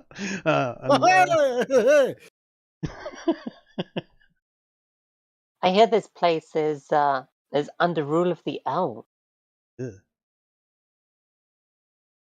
Yes, it is, but it is no great loss. They impose a tax, but it is much better than having to work as slaves under the jinn. Tax? What and what do you get for this tax? Do they maintain your roads? Do they care for your people? They give us one of the greatest gifts that you could ever ask of another: freedom. That's that's. So, excuse me, good sir. I couldn't help but hear you mentioning gin. I'll have one of those. You see, he's a flash of confusion immediately followed by realization as he says, "Ah, no, that was a misunderstanding. But I know what you're asking for. I'll go get some for you. Do you have a particular variety in The strongest one you've got. strong? The strong gin for the strong man. Very good." He turns around and leaves hastily. Oh, he looks around at the rest Or of the party. immediately turning around and and did- addressing the rest of the party with, anything else for the rest of you? Same. All You same. Yeah, sure. Gin, brandy, whatever you got. Gin. Just keep it coming, my good man. I haven't seen my friends here in months. I've been searching the world for them, and suddenly, just like that, we've recovered them. I thought they were dead, so just You keep may the not have drinks seen coming. your friends in months, but I've never seen them in my life. So clearly, it's a time for celebration. That sounds Forget good to about the me. stuff. I shall break out my banjo and the twang, twang, French musical sounds, the twang commences. You're not going to stop me from doing it. No. This seems like quite the downgrade from the previous instrument groups. Okay, I will I play don't know. that. I mean, it I'm It guessing emotes all a that lot power better. came at a cost. You know what? Let's play the banjo. There's not, yeah, we've.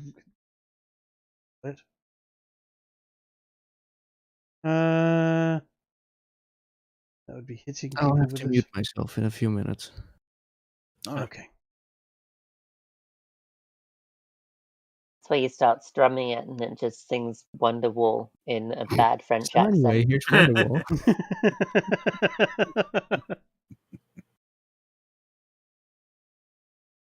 Given this is a celebration, if you're playing the Francois banjo, Garo's going to take your actual banjo and challenge you to a duel. Oh no. oh no, indeed.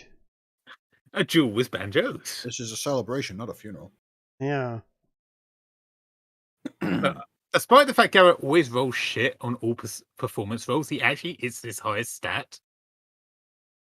Why does Groose keep on appearing whenever I That's click a on? very good question. I'm just gonna pat Garo on the back, say good luck. There you go. That would be me playing my actual banjo. Do you see what I mean? I can never roll good on performance. Are we doing performance? Okay, if we're doing performance, we're doing performance. Yeah, show off. Yeah, okay. No, that was a fudge roll if ever I saw. That was not. That was just me clicking on performance. Jesus fucking Christ. I have double your performance, and I can never get a good performance roll ever. I mean, that is a double crit. I'm sorry, Trig. I might have broken your actual banjo. Le twang, twang, twang. Ho, ho, ho, ho. The French sounds of music are the best. Le twang. I would imagine, given how bad Garo has played the actual banjo, he may have just taken 1d4 psychic damage from Francois' insult. Absolutely. I think he just accidentally cut You himself. play there. You play that musical instrument like a bear would play a violin. Garo, I am glad I am no longer in your service. You are a buffoon and an oaf. Alright, roll that 1d4. And you are a stick. There we go. Garo just basically flourishes his arms all Shakespearean as he insults Francois by calling him a mere stick.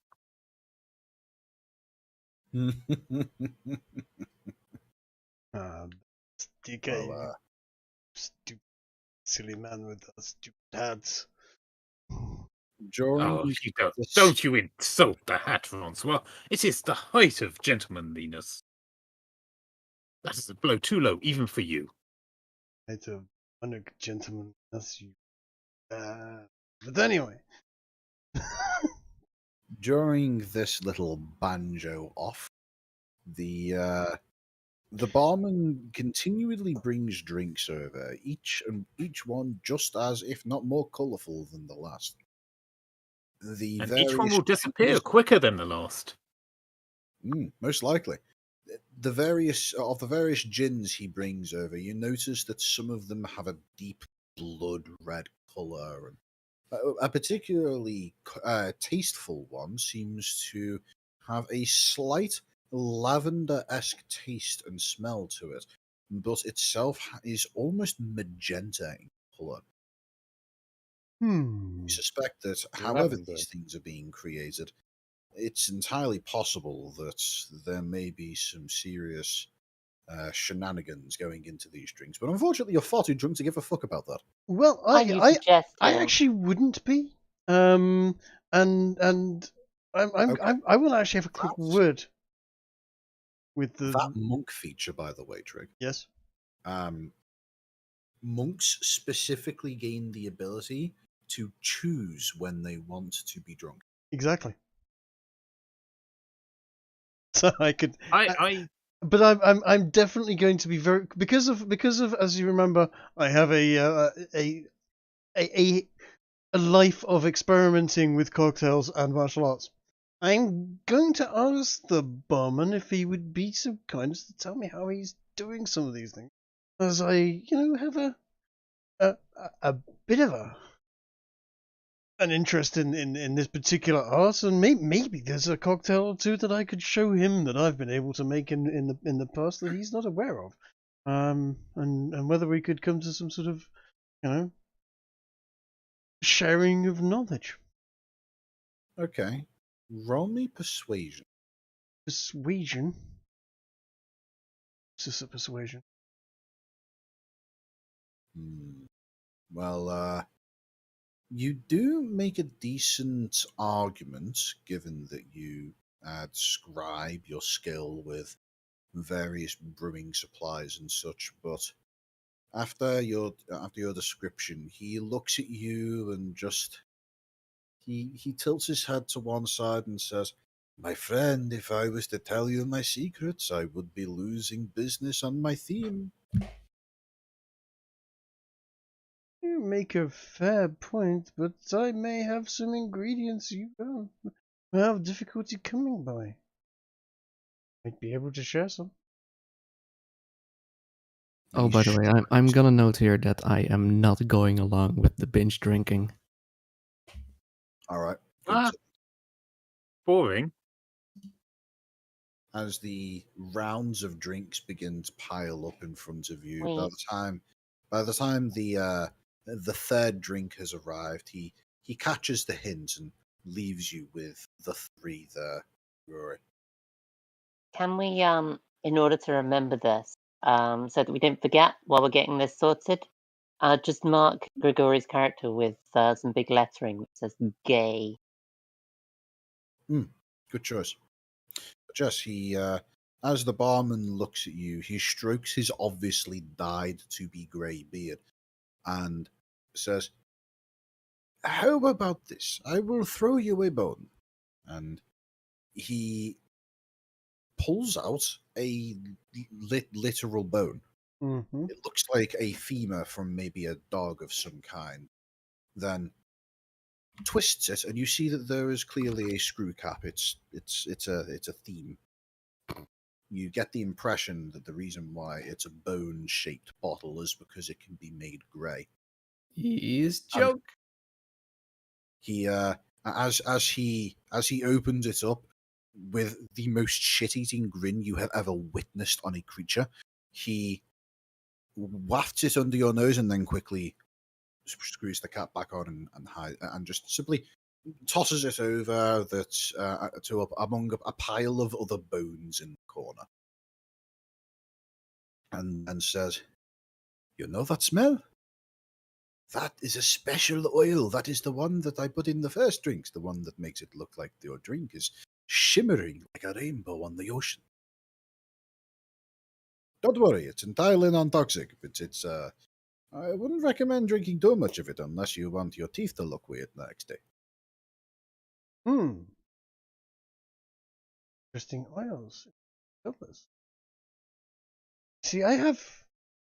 And Goose will reach into his backpack he's got on the back, and he finds the jar-shaped small jar he's got in there, and he pulls out the jar of honey that he has. And he's, Oh no. I've been thinking about I need to get some more of this, but brewing some something with that, and just wafts it in the general direction of the barman. Could make a taste if you like, but it is to say it is non-toxic would be a lie. It has some effects to it. As you waft it under his nose, you see he thinks for a moment, but only a moment before suddenly being overcome with a look of realization as he looks you in the eye and says, I appreciate that you are looking to perhaps create a new form of business, but I deal purely in the visual splendor of things. For actual chemicals and substances, that is not something I deal. Okay, fair I enough. wish you the best of luck. I admire the artistry of your drinks. But yes, you are quite correct. I am looking to create something that, if the drink were itself grey, but gave the an effect, an enlightenment or an exciting experience. That is what I'm seeking. You know, I can tell that you are new around these parts, but let me tell you this. This is Cargo Rock here is a very small place. It is. It does not see a whole lot of traffic on the trade of Firestone, but there is a place where you can only access by ship if you travel up the river, whereby you can access a wide variety of more exotic substances, shall we say. If you manage to find your way to this place and then maybe introduce this stuff to the people, that they may be willing to either advise you or perhaps strike a deal. Really? Really? Would you happen to have any contacts up there? This is exciting news. I've been here a couple of weeks, and other than the excitement of getting my friends back, I have found that excitement has been thin on the ground, and this is news indeed. Well, It's as you could probably tell from the establishment, I have not been here long. I only recently came over from the elemental plane of fire myself. But my name does not hold weight. At least not yet. I plan to change that. Maybe I can help. Yeah, okay. So, can we mark on the map somewhere in some sort of route? Is there a name to this particular place? It does not really have a name. It is just the head markets. It's the place where. Do you not know about it? He says, scratching his head and then stopping after a moment to realize that some of the paint is coming off of his hair. As I said, this was news to me, but I'm happy to explore it. If I can get my friends to come along, it would be better. But yeah, this is. Well, there are two ways you can get to the place. You can either make your way there on land, in which case you'll have a very boring journey, but it gets more interesting the further inland further away from Paradise you go. And if you want to have a more speedy journey, then you might be able to catch a ship if there's one heading that way. But this port doesn't tend to see much in the way of trade going from here to there or back.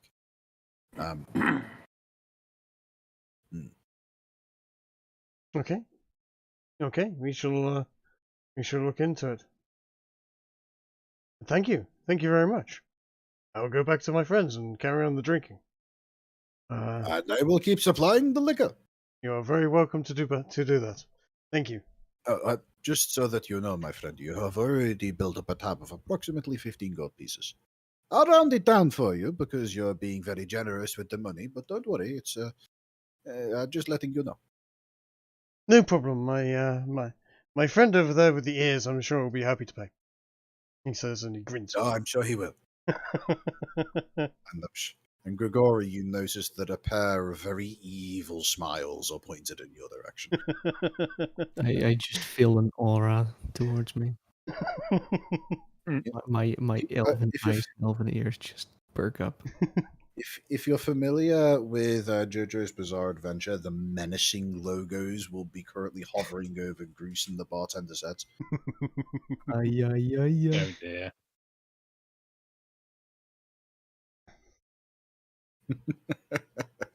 By the way, hello, Di. Oh no, 15 Hello. gold. That's so much. Yeah. I mean, if we're short, we could always try and give him some of the Marks and Spencer's tokens.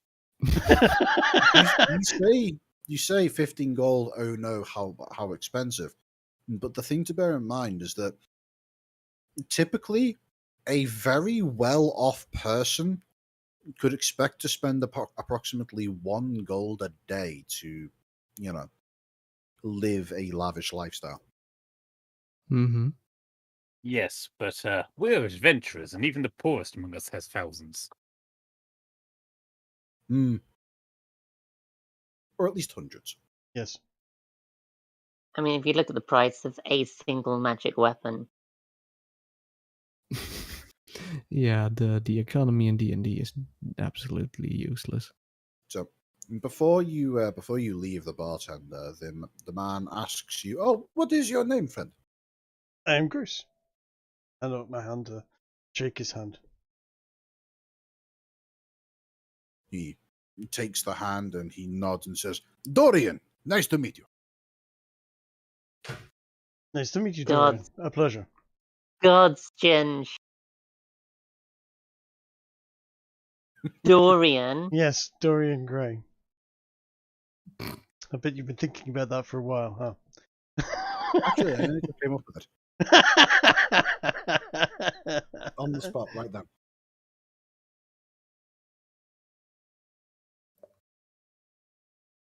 I don't even know who Dorian Gray is. The name just popped into my head. I know it's a reference to something. You don't know oh god. Why is so also don't. uncultured? Uncultured. Have you Oh ever my God, seen Sty, League of you don't know Extraordinary Dorian Gray? Gentlemen? Yeah, you should No. you should do that. It's Oh, no. Ginge. It's the guy from League of Extraordinary Gentlemen. There, you probably know him. The one with the painting that never ages. He has the painting. Oh, it's that guy. He never ages. Okay. His painting ages. It's kind of a horror Yeah, trope thing.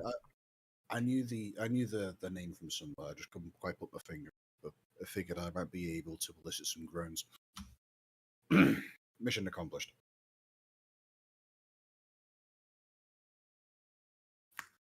So yeah, by the time the terrible Latwangs and actual terrible Twangs have finished going up against each other, how many drinks do you think the party would have gone through? And Yes. how drunk would everybody be? Well, At I least think by now 17. we're at least on the sick point. Yeah, I mean, As for how drunk, let's find out. I'm fine. At least 17 between them. I'd I say. am going to. I because I have the practiced drinking thing. I can use a saving throw against Well, here's the thing, actually. dexterity instead. Because of your monkish ability to be able to be immune to poisonous effects, Yes. Groose, unless you choose to allow the alcohol to affect you, Yep. you can drink forever with your only limitation being stomach space. Pretty much. From my understanding of it, yes. So I am not really wobbly. How drunk do you want to get, Garrow? Groose says Well, it's with the been a evil while, hasn't grin. it? It has. It has. I bet I can drink you under the table, mate. Grace Well, is fine. me, a challenge like that. What do you say, Grace? I mean, we can't leave a challenge like that untaken, can we? Goodness, no. By the way, Grigori, I would say a Constitution save from you, please. Your DC And relatively low. and it's always fun to see you under a table, Garrett. Spike his drink. Spike his drink. Grigori, you're perfectly fine. You get through your 4 drinks and are experiencing a nice, relaxing buzz with which you are able to enjoy the company of your now finally fully reunited friends, minus the dwarf. If this is like an Arabic sort of lounge, if you will, is it like a hooker lounge? I don't It mean is. with prostitutes. I It mean is. with hookah With sort hookah. of pipes. Yeah, I know. Because Yeah, there's because I have a certain You do amount of special tobacco in my backpack that I might be interested in you sharing do with friends. see that there are some hookah pipes located in the vicinity, but there isn't one specifically where you are right now. You get the impression that this is a place that it can serve hookah, it can serve drinks, but it's a bit, they're a bit separate. But you could probably ask to have a pipe provided. What do you say, guys? Do you fancy getting a hooker for the night? He says with a grin. As long as it's not another succubus. As long as we don't have to share. No, I mean the pipe, you degenerates. Not a prostitute. Don't pay for sex.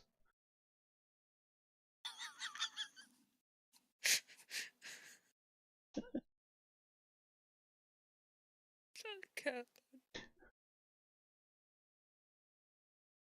Well, for the rest of as all of this is going on, you will have noticed that the amount of light in the room would have been gradually receding as the natural light provided grey tinted windows. I know I said that they weren't grey before, but I figured that it's possible to get stained glass, so why not stain it grey? Mm-hmm. The light coming in through the tinted windows is gradually receding. Various magical lamps begin to flash on, and as they do, you see Alistair, who at this point has been happily drinking away and is quite clearly very drunk at this point. Does a couple of hand symbols and mutters something under his breath and summons forth the light cantrip to add to the area. And you, I would say Grigori notices this, but the rest of you are going to have to make perception checks due to the. Well, actually, no. Grigori and Groose have both noticed this because Groose is choosing how drunk he is. Yes. And I'm going to go, ooh, Garrow, did you teach him how to do that?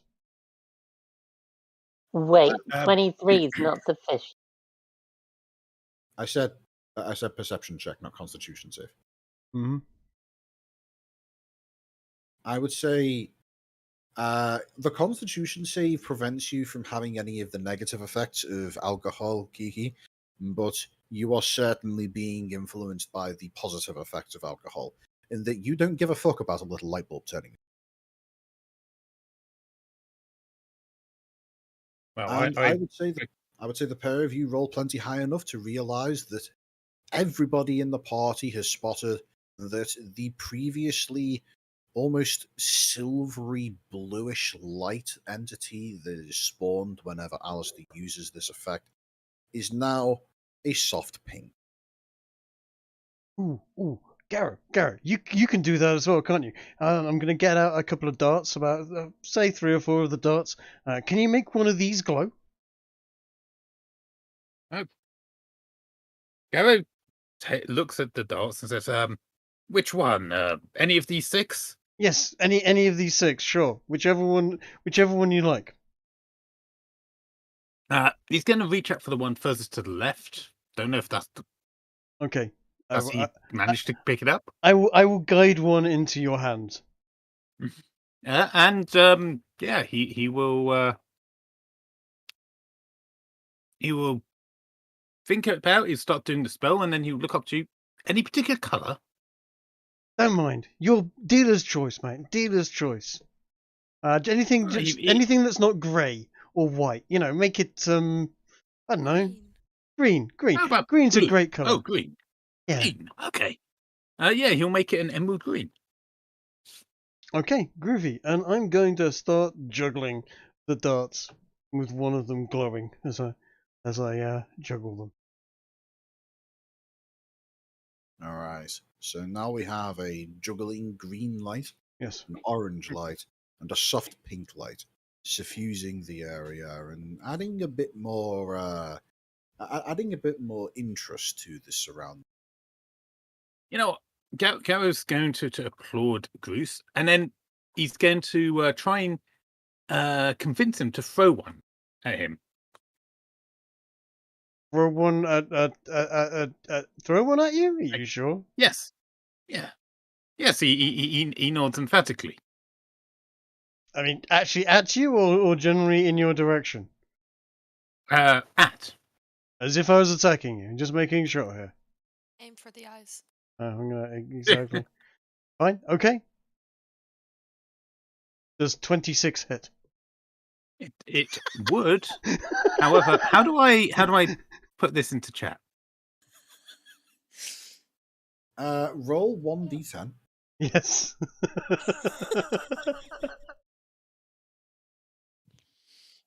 I don't know what the plan here was. Oof. Oh, well done. Yeah, okay. When it matters. Yeah. Uh-huh. Ah, That's a Well- very clever trick. Garrow manages to effortlessly catch the dart out of midair, grasping it like you would expect a kung fu master to snatch a fly out of mid-flight. You may almost recognise the moves. It's very similar to Yes. the way you do it. I would be looking at that going, oh, I could do that. I could do that and throw it back at you. Oh, in which case, Garrow is going to... What is the roll for attacking with a dart? Are you proficient with darts? I doubt it. Is that it a is- simple weapon? Roll. Yeah. It's a simple ranged weapon. Then yes, he is proficient. It All right. is. In that case, roll a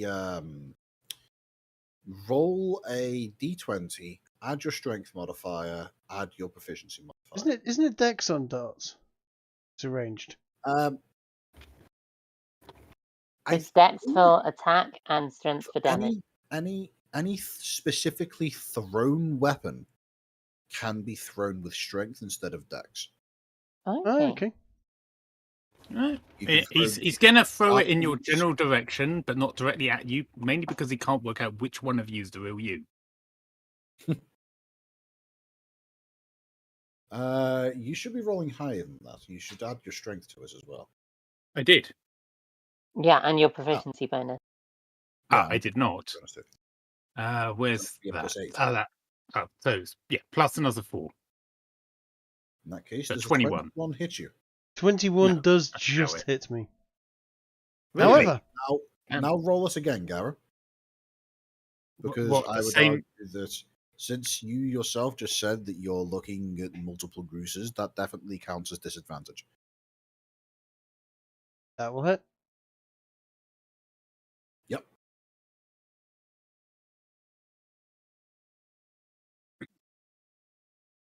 So 1d10 plus 5.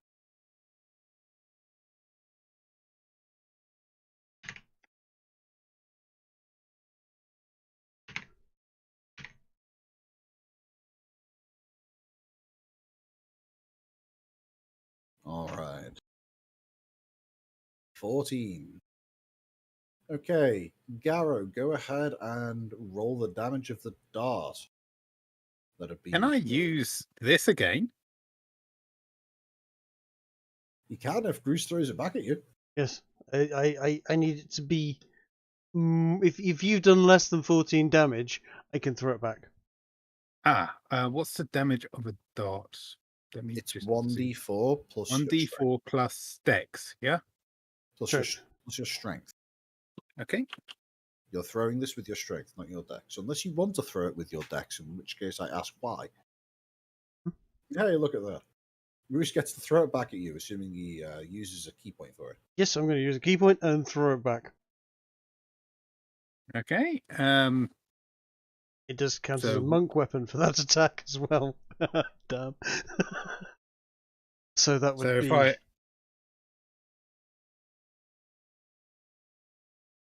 So that would be more damage, wouldn't it? It would be 1d6 damage. It'd be 1d6 damage. To be honest, what you should do is you should drag a short sword into the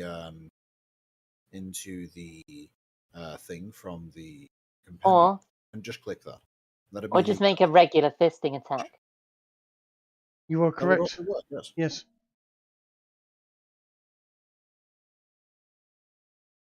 that is a hit. All right. Now, Mineral. all right. You Now can I make- have a very important question. Bruce, Yes. do you stunning strike? Of course I'm going to stunning strike it. Um, I just out of curiosity, do I get a dex save on this?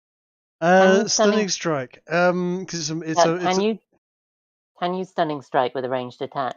no, I can't. It's only going to I be don't- melee. No, it's going to be a melee weapon. Legally, I don't think so, but I'm going to make an exception for this because funny. Fair enough. So If yes, I was Ez, I'd be pissed, bro. so you would have to Arrow is As- completely as well. pissed out of his head. you have to defeat a DC 16 Constitution saving throw or be stunned for a few seconds after It being has a bonked on the plus head. 8. Yes, There you you're go. It devastated. has a plus 9. So, Ez, you Yeah. throw the dart at Garrow. Garrow immediately grabs it and then immediately throws it back at you. It hits you square in the chest. You feel all tingly. Yes. Was it poisoned? No. Just had No, it was you just feel- infused with key.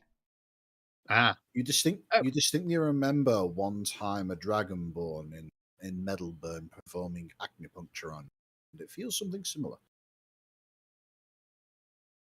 And suddenly, Goose is massive again.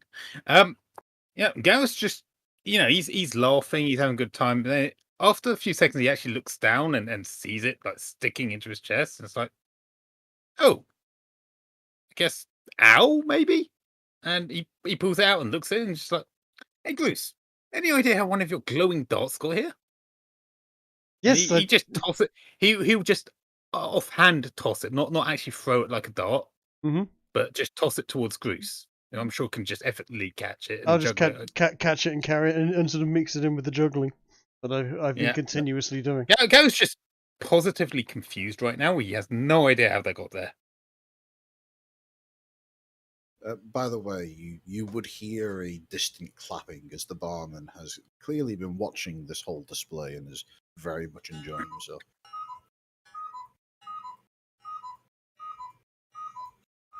Again, the cuckoo clock. Yeah. Oh, that's Perfect. just assume clapping. that- Yes. Yeah, that's the sound of him clapping. Very strange technique for clapping. Yes. I see. So yeah, you all. Is there anything else that you guys want to get sorted here, or should we say that you find a place to stay for the night? Sure. Sounds like a plan.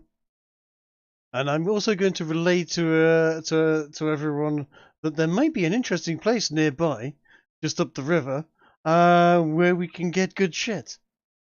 I'm not quite sure what that shit might be, but the barman seemed to be impressed with my funny honey and stuff, and suggested that we might be able to get interesting stuff somewhere. I mean, By if the you're way, interested in adventure. just so that you know, it's about a week and a half journey on foot, or a couple of days if you get a boat. If you take a look on the world map that we still have up, yes, that river that you see running up the middle of the Tater, that's yes. where the head markets are. Ah, okay. So basically, your potential routes either go something like this or something like this.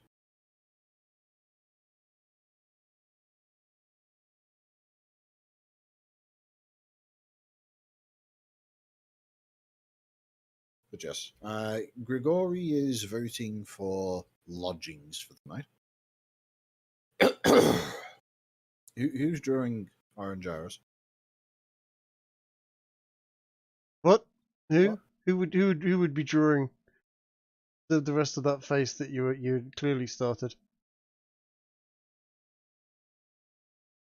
Well, apparently some kind of exotic fruit. It's a smile. It's a very toothy smile. And everyone's a critic. Fine. Mm-hmm. Well,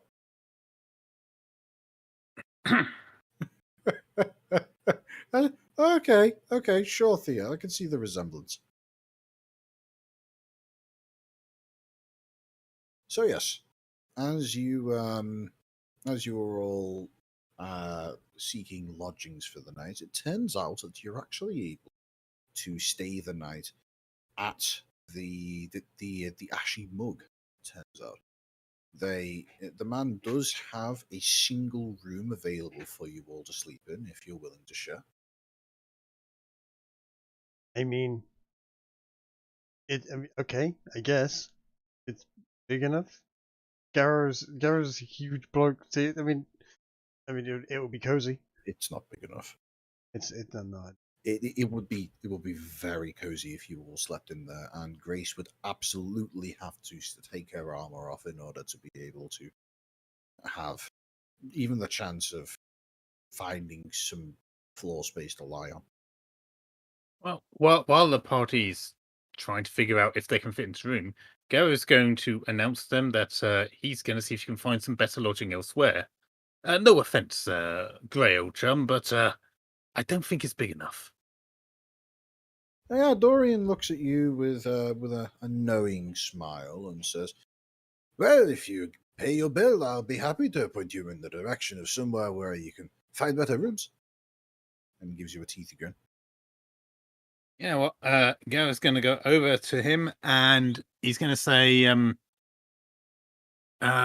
he's actually going to take out a French franc, golden franc, and put it down on the table. He looks at it and Oh, picks it up. He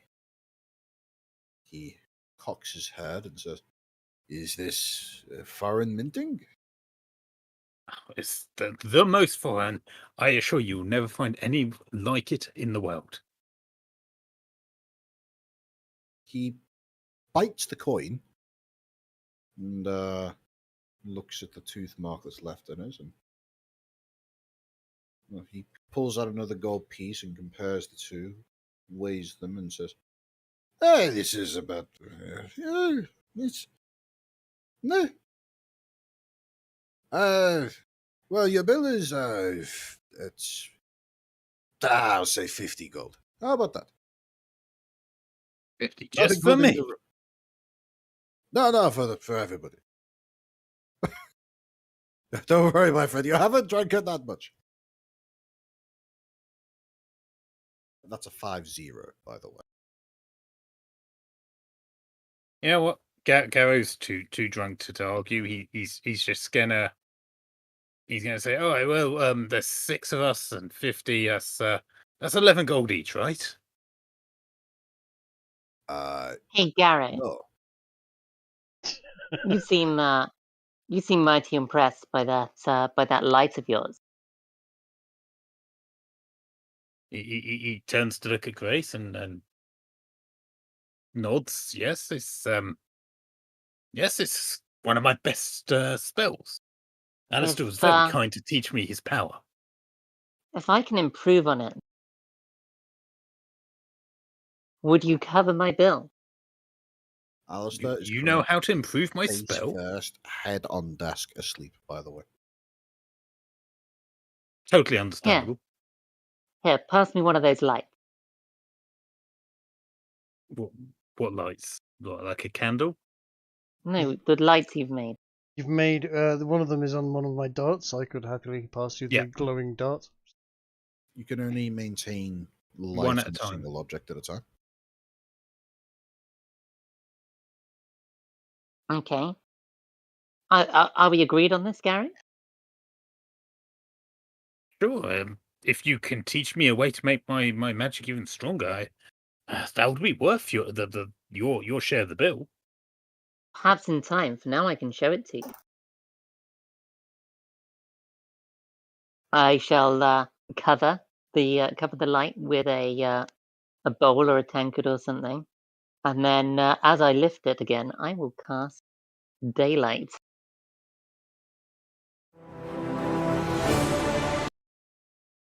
Damn, Wow. that is Okay. a lot brighter.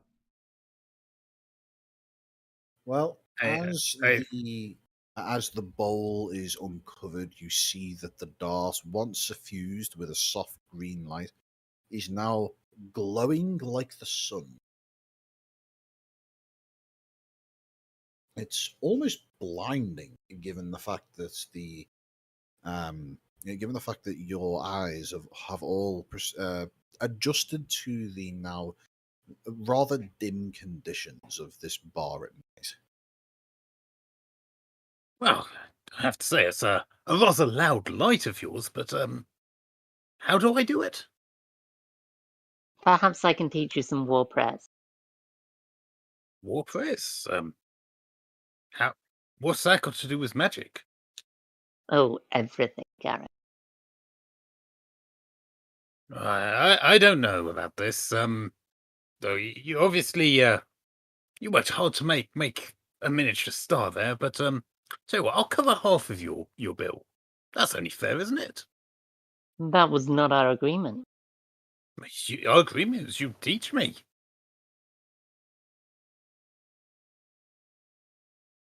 So Our you've done agreement was half that the I would work. show you, and that maybe I could teach.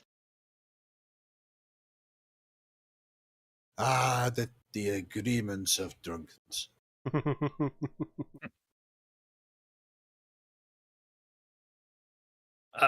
Look, half is best I can do for just showing. You'd have to teach me how to do it without any of the weird praying stuff. War's one thing, but no, I'm not. I don't think you'll get much prayers out of me. Prayer is true magic, Garo. If you want to achieve brighter light, I can show you the way. And I'm going to walk out and leave with my bill. Well, Gallo will pay whatever he thought his share was 11. I think it was. It's 50 divided by 5 members of the party.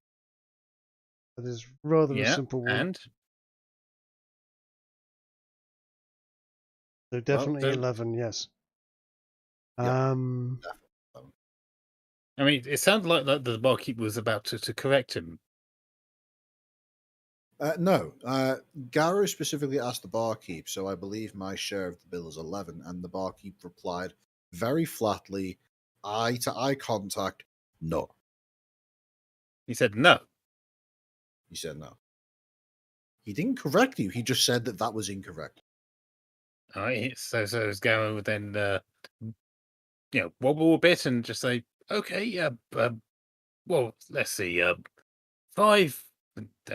How much was it? Sorry, We agreed 50. 50. Right. Okay, so I guess that's 15 and a bit, right? He just raises an eyebrow at you, but doesn't say anything. He then turns to you, Garo, and Groose, and says, "You know, this is why we invented the smokes, so that you can enjoy yourself without being financially in bed." The smokes. Yeah. I know all about the smokes. Is that with the hookers? Yeah. I will. Yes, I am very poor and have expended a lot of my money. But I will happily pay my way. Well, how about this? You pay for you and your friend here. Pay me 19 between the two of you. I'll take one off for you, and then you can get your remaining 10 gold back off your friend when he's feeling more up to simple mathematics. Oh no. I always pay my way. So anything less would be uncouth.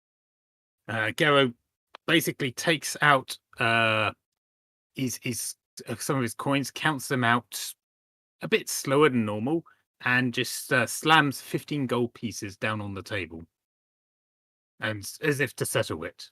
That's that. So you're not getting a penny more from me. In one swift movement, he says, "Thank you, my friend." And you see he quickly shifts the pile of gold into 10 and 5, and then says, "You're a very generous patron, and I thank you for that. I believe I heard your friend calling for you outside. The one with the long blonde hair. She sounded like she was in trouble."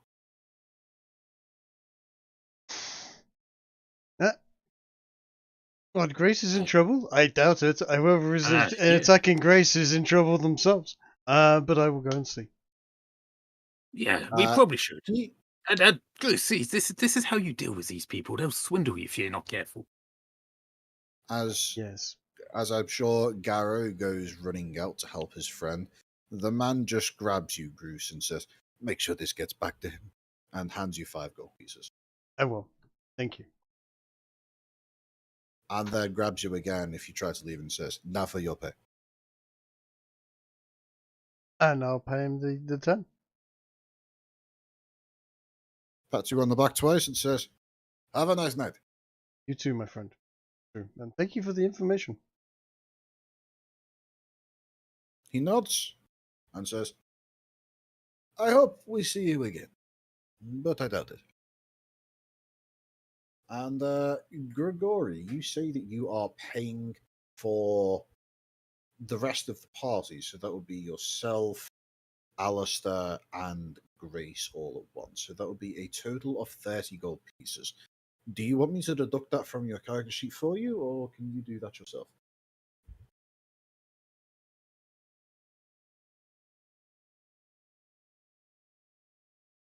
Alright.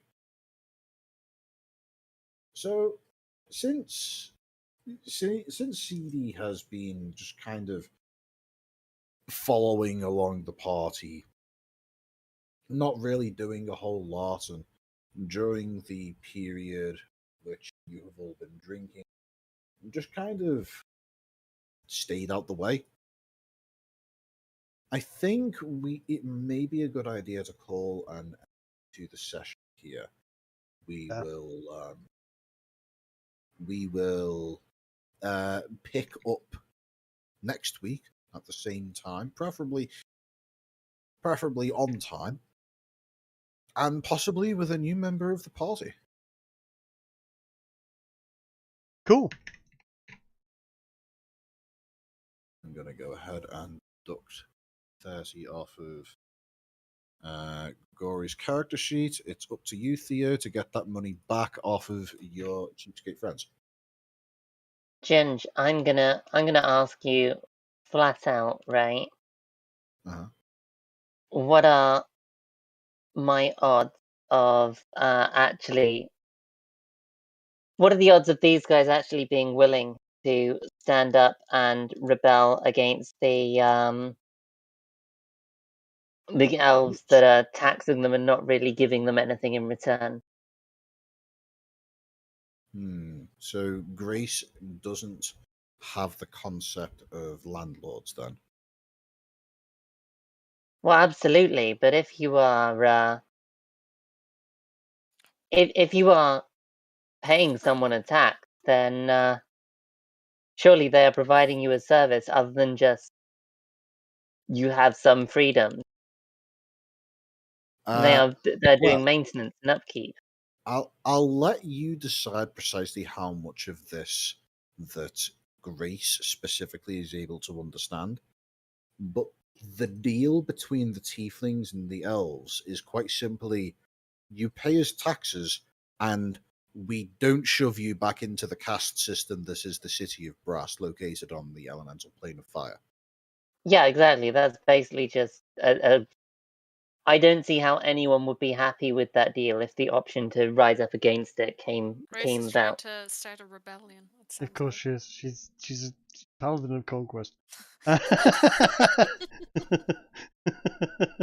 Well, she needs a Makes big sense war then. to attract her god, Uh-huh. doesn't she? Yep. You need to put the fear of God as you say this to them, right? Maybe Yeah, I that mean, might convince them. who is going to sit there and go, yes, I am happy that I pay money to these gangsters and in return they don't kill me. I suppose there is the question: how long have they been living in this land? If it's like hundreds of years, perhaps it is theirs now. It's been a couple decades. Mhm. There are people there's a decent number of people who live in the Tater who distinctly remember the Tater as a concept and not existing, and being considerably worse off for it. So do the elves actually give them anything other than just saying we won't kill you if you pay us money? Looks like it. I mean, if the elves are gave them a It capable, lot would of be so land. easy to turn. I was Though. gonna- Like this you is- could turn them so easy. this is it. If the elves are capable of killing them off, then it's a good deal. If the elves are actually just playing from, their normal French attitude of being, oh, I am better than you, but I am not going to, essentially being fucking French. And if they actually would get their asses kicked by these bunch of tieflings, then it's well within the tieflings' position Well, do to they have laws? force Do it. you try and use the laws against them as well? Or is it The- monarchy? It's when you're talking about huge tracts of land and ownership there, it's might is right. It always has been, always will be. Yeah. If you can, But is this a world with kings and stuff like that as well? yes, It yes. is, yes. Okay. Okay, so just as a quick reminder, Mhm. the elves are ruled over by the Red Queen, and the Red Queen is known for being particularly not malicious, merciless Yeah. in the suppression of dissent against her, Remember, to the extent where you see the Isle of Draconia, you see that kind of line in the middle of the two, in that land bridge separating the two halves of the island. Everything to the west of the Eternal Bastion, because that's what that line is. Everything to the left, everything to the west of that is Elven territory that they captured by basically genociding the Dragonborn that lived there. you are giving And you are giving them a fairly dodgy option by getting the tieflings to rise up. I mean, if they were strong, like men are, then they might be able to fight the elves. But they're just flimsy little merchants. Well, yes, but there's the Tater. There's this area here which is under Elven rule essentially, but they're allowed to live, if they pay, right? so But you've long got as this they pay- part. Okay, the situation with the Tater is literally, if they pay, they effectively live free, no issues at all. Yeah. But there's this part here, right? This south part that is heavily mountainous. There is mountain cities can be amazing. They've got places down here like Southport that are only approachable by sea, which this whole place to the south is very defendable. They've also got access to the plane of fire, where they mine all of their firestone and have presumably the majority of their people. Which, from what I understand, the reason they're doing it and get such good trade from it is because no one else can, right? They're the people who can survive in that inhospitable environment, right? For the most part, yes. There are only two kinds of people that are able to survive in the elemental plane of fire with any degree of comfort. Those are the tieflings and fire-aligned dragonborn. So they have a near indefensible fortress that the only people who could get in there reasonably would Unassailable. be, illassailable fortress would be these guys who also would be able to get some beef with the elves because the elves have done a genocide on them, which means you've then got two potential allies that you're pulling together to push the elves back a bit, and then the elves, suffering from some force over here, are going to be weaker on the borders around here, which gives plenty of room for people like the humans to push in and take some land. If you've got the humans and the dwarves together, we are talking at this point, essentially crushing that Who makes the best weapons? the dwarves. All I'm hearing here Yeah, just is get the dwarves the to Great have them War, for a so I'm good wondering cause. where Yeah. the Maginot Line is. Yeah, I was going to say that it's getting a bit Well- that way. Well, first you get the tieflings on board. The tieflings have got a place that's hard to fight into, but Do very they have easy to fighting defend. spirit, though, Kiki? Yeah. I mean, You have to convince them. no, There's you a actually. problem with your theory, though. Where Put are the the fear farms? of God in them to make them work. That's what you No, have to do. actually, what you have to do is put the concept that landlords are bad ahead. Yeah, that's what I'm trying to do. You're They've going got to the. sell them This day and age, communism. man, oof. You're going to sell them communism. Oh, I'm not going to God. sell them communism. I'm going to sell them the idea that taxes are bad. I mean, They we can all have agree there. peace. Yeah. What? But they're at peace. Okay, we can discuss a strategy for this. I can probably work something out, but we would definitely need to get the dwarves and the humans and the How could dragonborn you? You involved. cannot let communism prevail in your campaign. Oh, I'm not. We're going to use it to exterminate both the tieflings and the elves. So that's Yeah. getting rid of Or the you- merchants and the French at the same time. What do the tieflings do? I don't know. They look like They're in demons, guy. peace. You're the one trying to get them to fight Die, just to die. die. Oh, you might They have look missed like this. but demons. the tieflings are analogous to Arabs in So Arabs, setting. yeah. So we've got- Pre-Islamic Arabics. yes, Oh yeah, so you're gonna be the reason they turn into the Islamic part, right? possibly.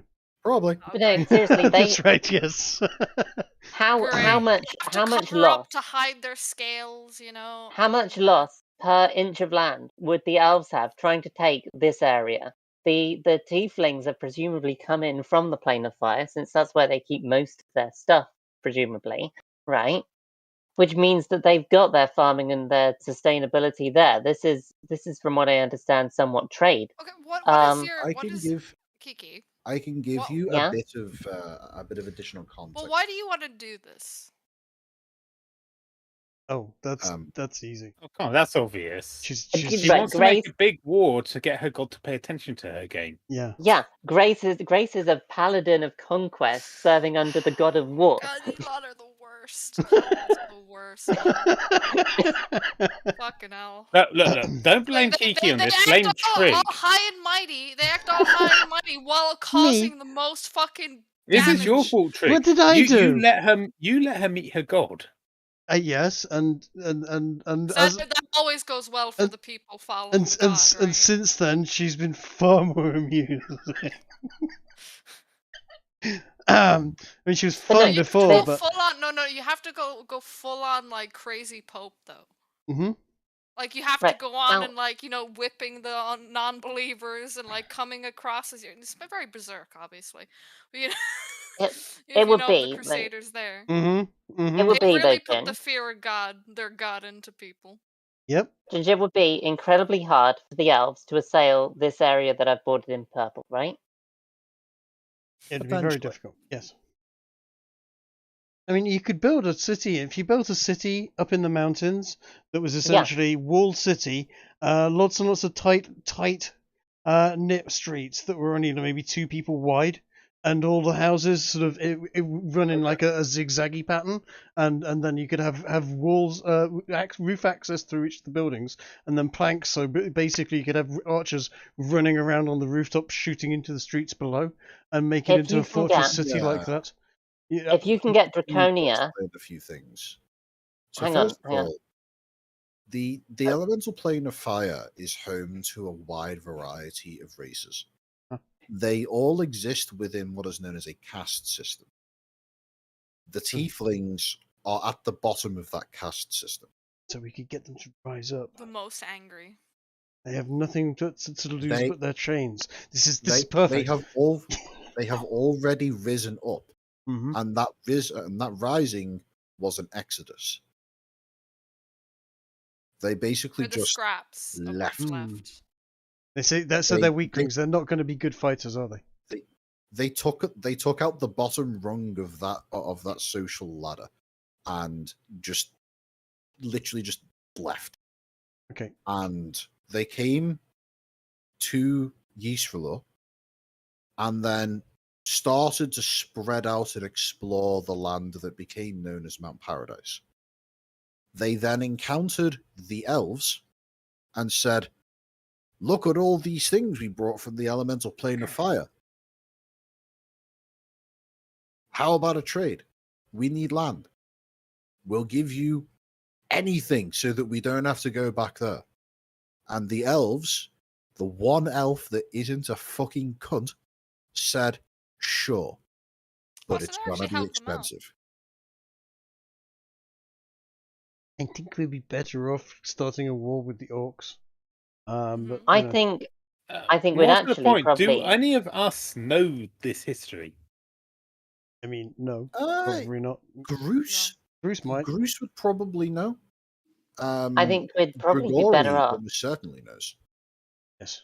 starting with the Dragonborn, actually, who have been pushed back to here, right? The Dragonborn, yeah, are stuck into that island to the north. Because think if these guys, if the Tiefling are just a bunch of cowards who run and beg for everything, then I The don't think dragon- that's exactly what happened there. Then the Tieflings Dragonborn. in terms of culture, the Tieflings are a people who have gotten everything they have ever managed to get almost exclusively through the art of the deal. Damn. Yeah, Ferengi. I mean, they're likely to sell communism to other people to destabilize them, but they're not likely to pick it up themselves. Funny that. Uh-huh. Also, what is noteworthy is you'll notice that the Isle of Draconia, where the Dragonborn come from, that is roughly separated into 2 different types of terrain. There's the western section, which is mostly flat-lying grasslands with the occasional mountains and a variety of forests. And then there's the other half, which is swamps and mountains.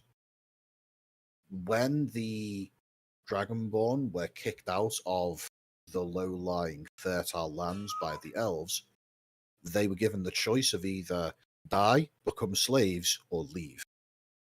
A fair chunk of them left, and about half of them went to the eastern side, which that place is not conducive to large scale life. Imagine China and the eastern side, that's Tibet. Imagine evacuating the population of China into Tibet, and that's the kind of situation you have here. I mean, they tried that. So why would the people here? Yeah. Why would the people here not be hideously against the elves who have Because kicked the them elves out were of their the only land? one that they let them, that helped They them, right? absolutely are against the elves. But They just can't really do much because the elves are one of the biggest empires in entire. Yes, Or they'd want to anyone be wants getting help. away from them, heading off over to the northwest rather than heading. Okay, but you've got so the Taters borders are along here, right? Which Yeah. means you've got a reasonable trade route, for example, this way and this way, which is Yep. pretty free of Alban control at the moment. Yeah, It is. which you can ferry arms to, and potentially can't. bring your. Why not?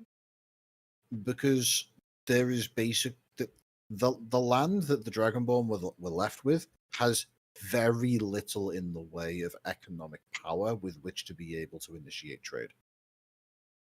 All of these mountains don't have resources that they can mine themselves.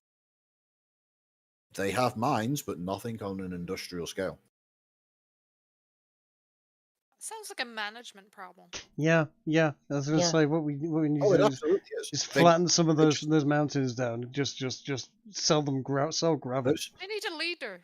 Yeah. Sounds like. the Dragonborn never had the necessary technology to be able to do deep mining. They could only ever do surface mining. Trade routes going in all sort of directions from out Well, literally do bear in mind, every direction. the eastern part of the island, that's Elven territory. Consider that to be part of Nadoran mine.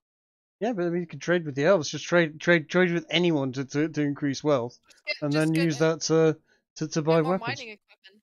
Not Mm. even weapons. I'm- Just start with the mining trade first. I'm Should going to get put this more out here. I'm going to put this stuff out to here, mine. Ginge. Do you just What? not want me to start a big war in your world? If you want to start a war in this world, go ahead. That would be interesting as fuck. Mhm. But starting the war by getting the tieflings to rise up against the elves is not going to be easy. You'd probably be able to get a half decent rebellion going, but that rebellion likely wouldn't last long. It doesn't have to last long. It just has to take some land at the start and then draw in some allies. Might be better. Is civil war amongst the That is unironically likely to work better, simply because there is already there is civil unrest taking place within Nadoran. See, already. they're French. They're always likely to be willing to fight themselves more than anybody else. Mhm. Anyway, shall we call it a day here, end the stream at this point, and so on, rather than because I'm just Can it- basically drawing comedy cocks all over Draconia at the present moment. Yeah, I got that.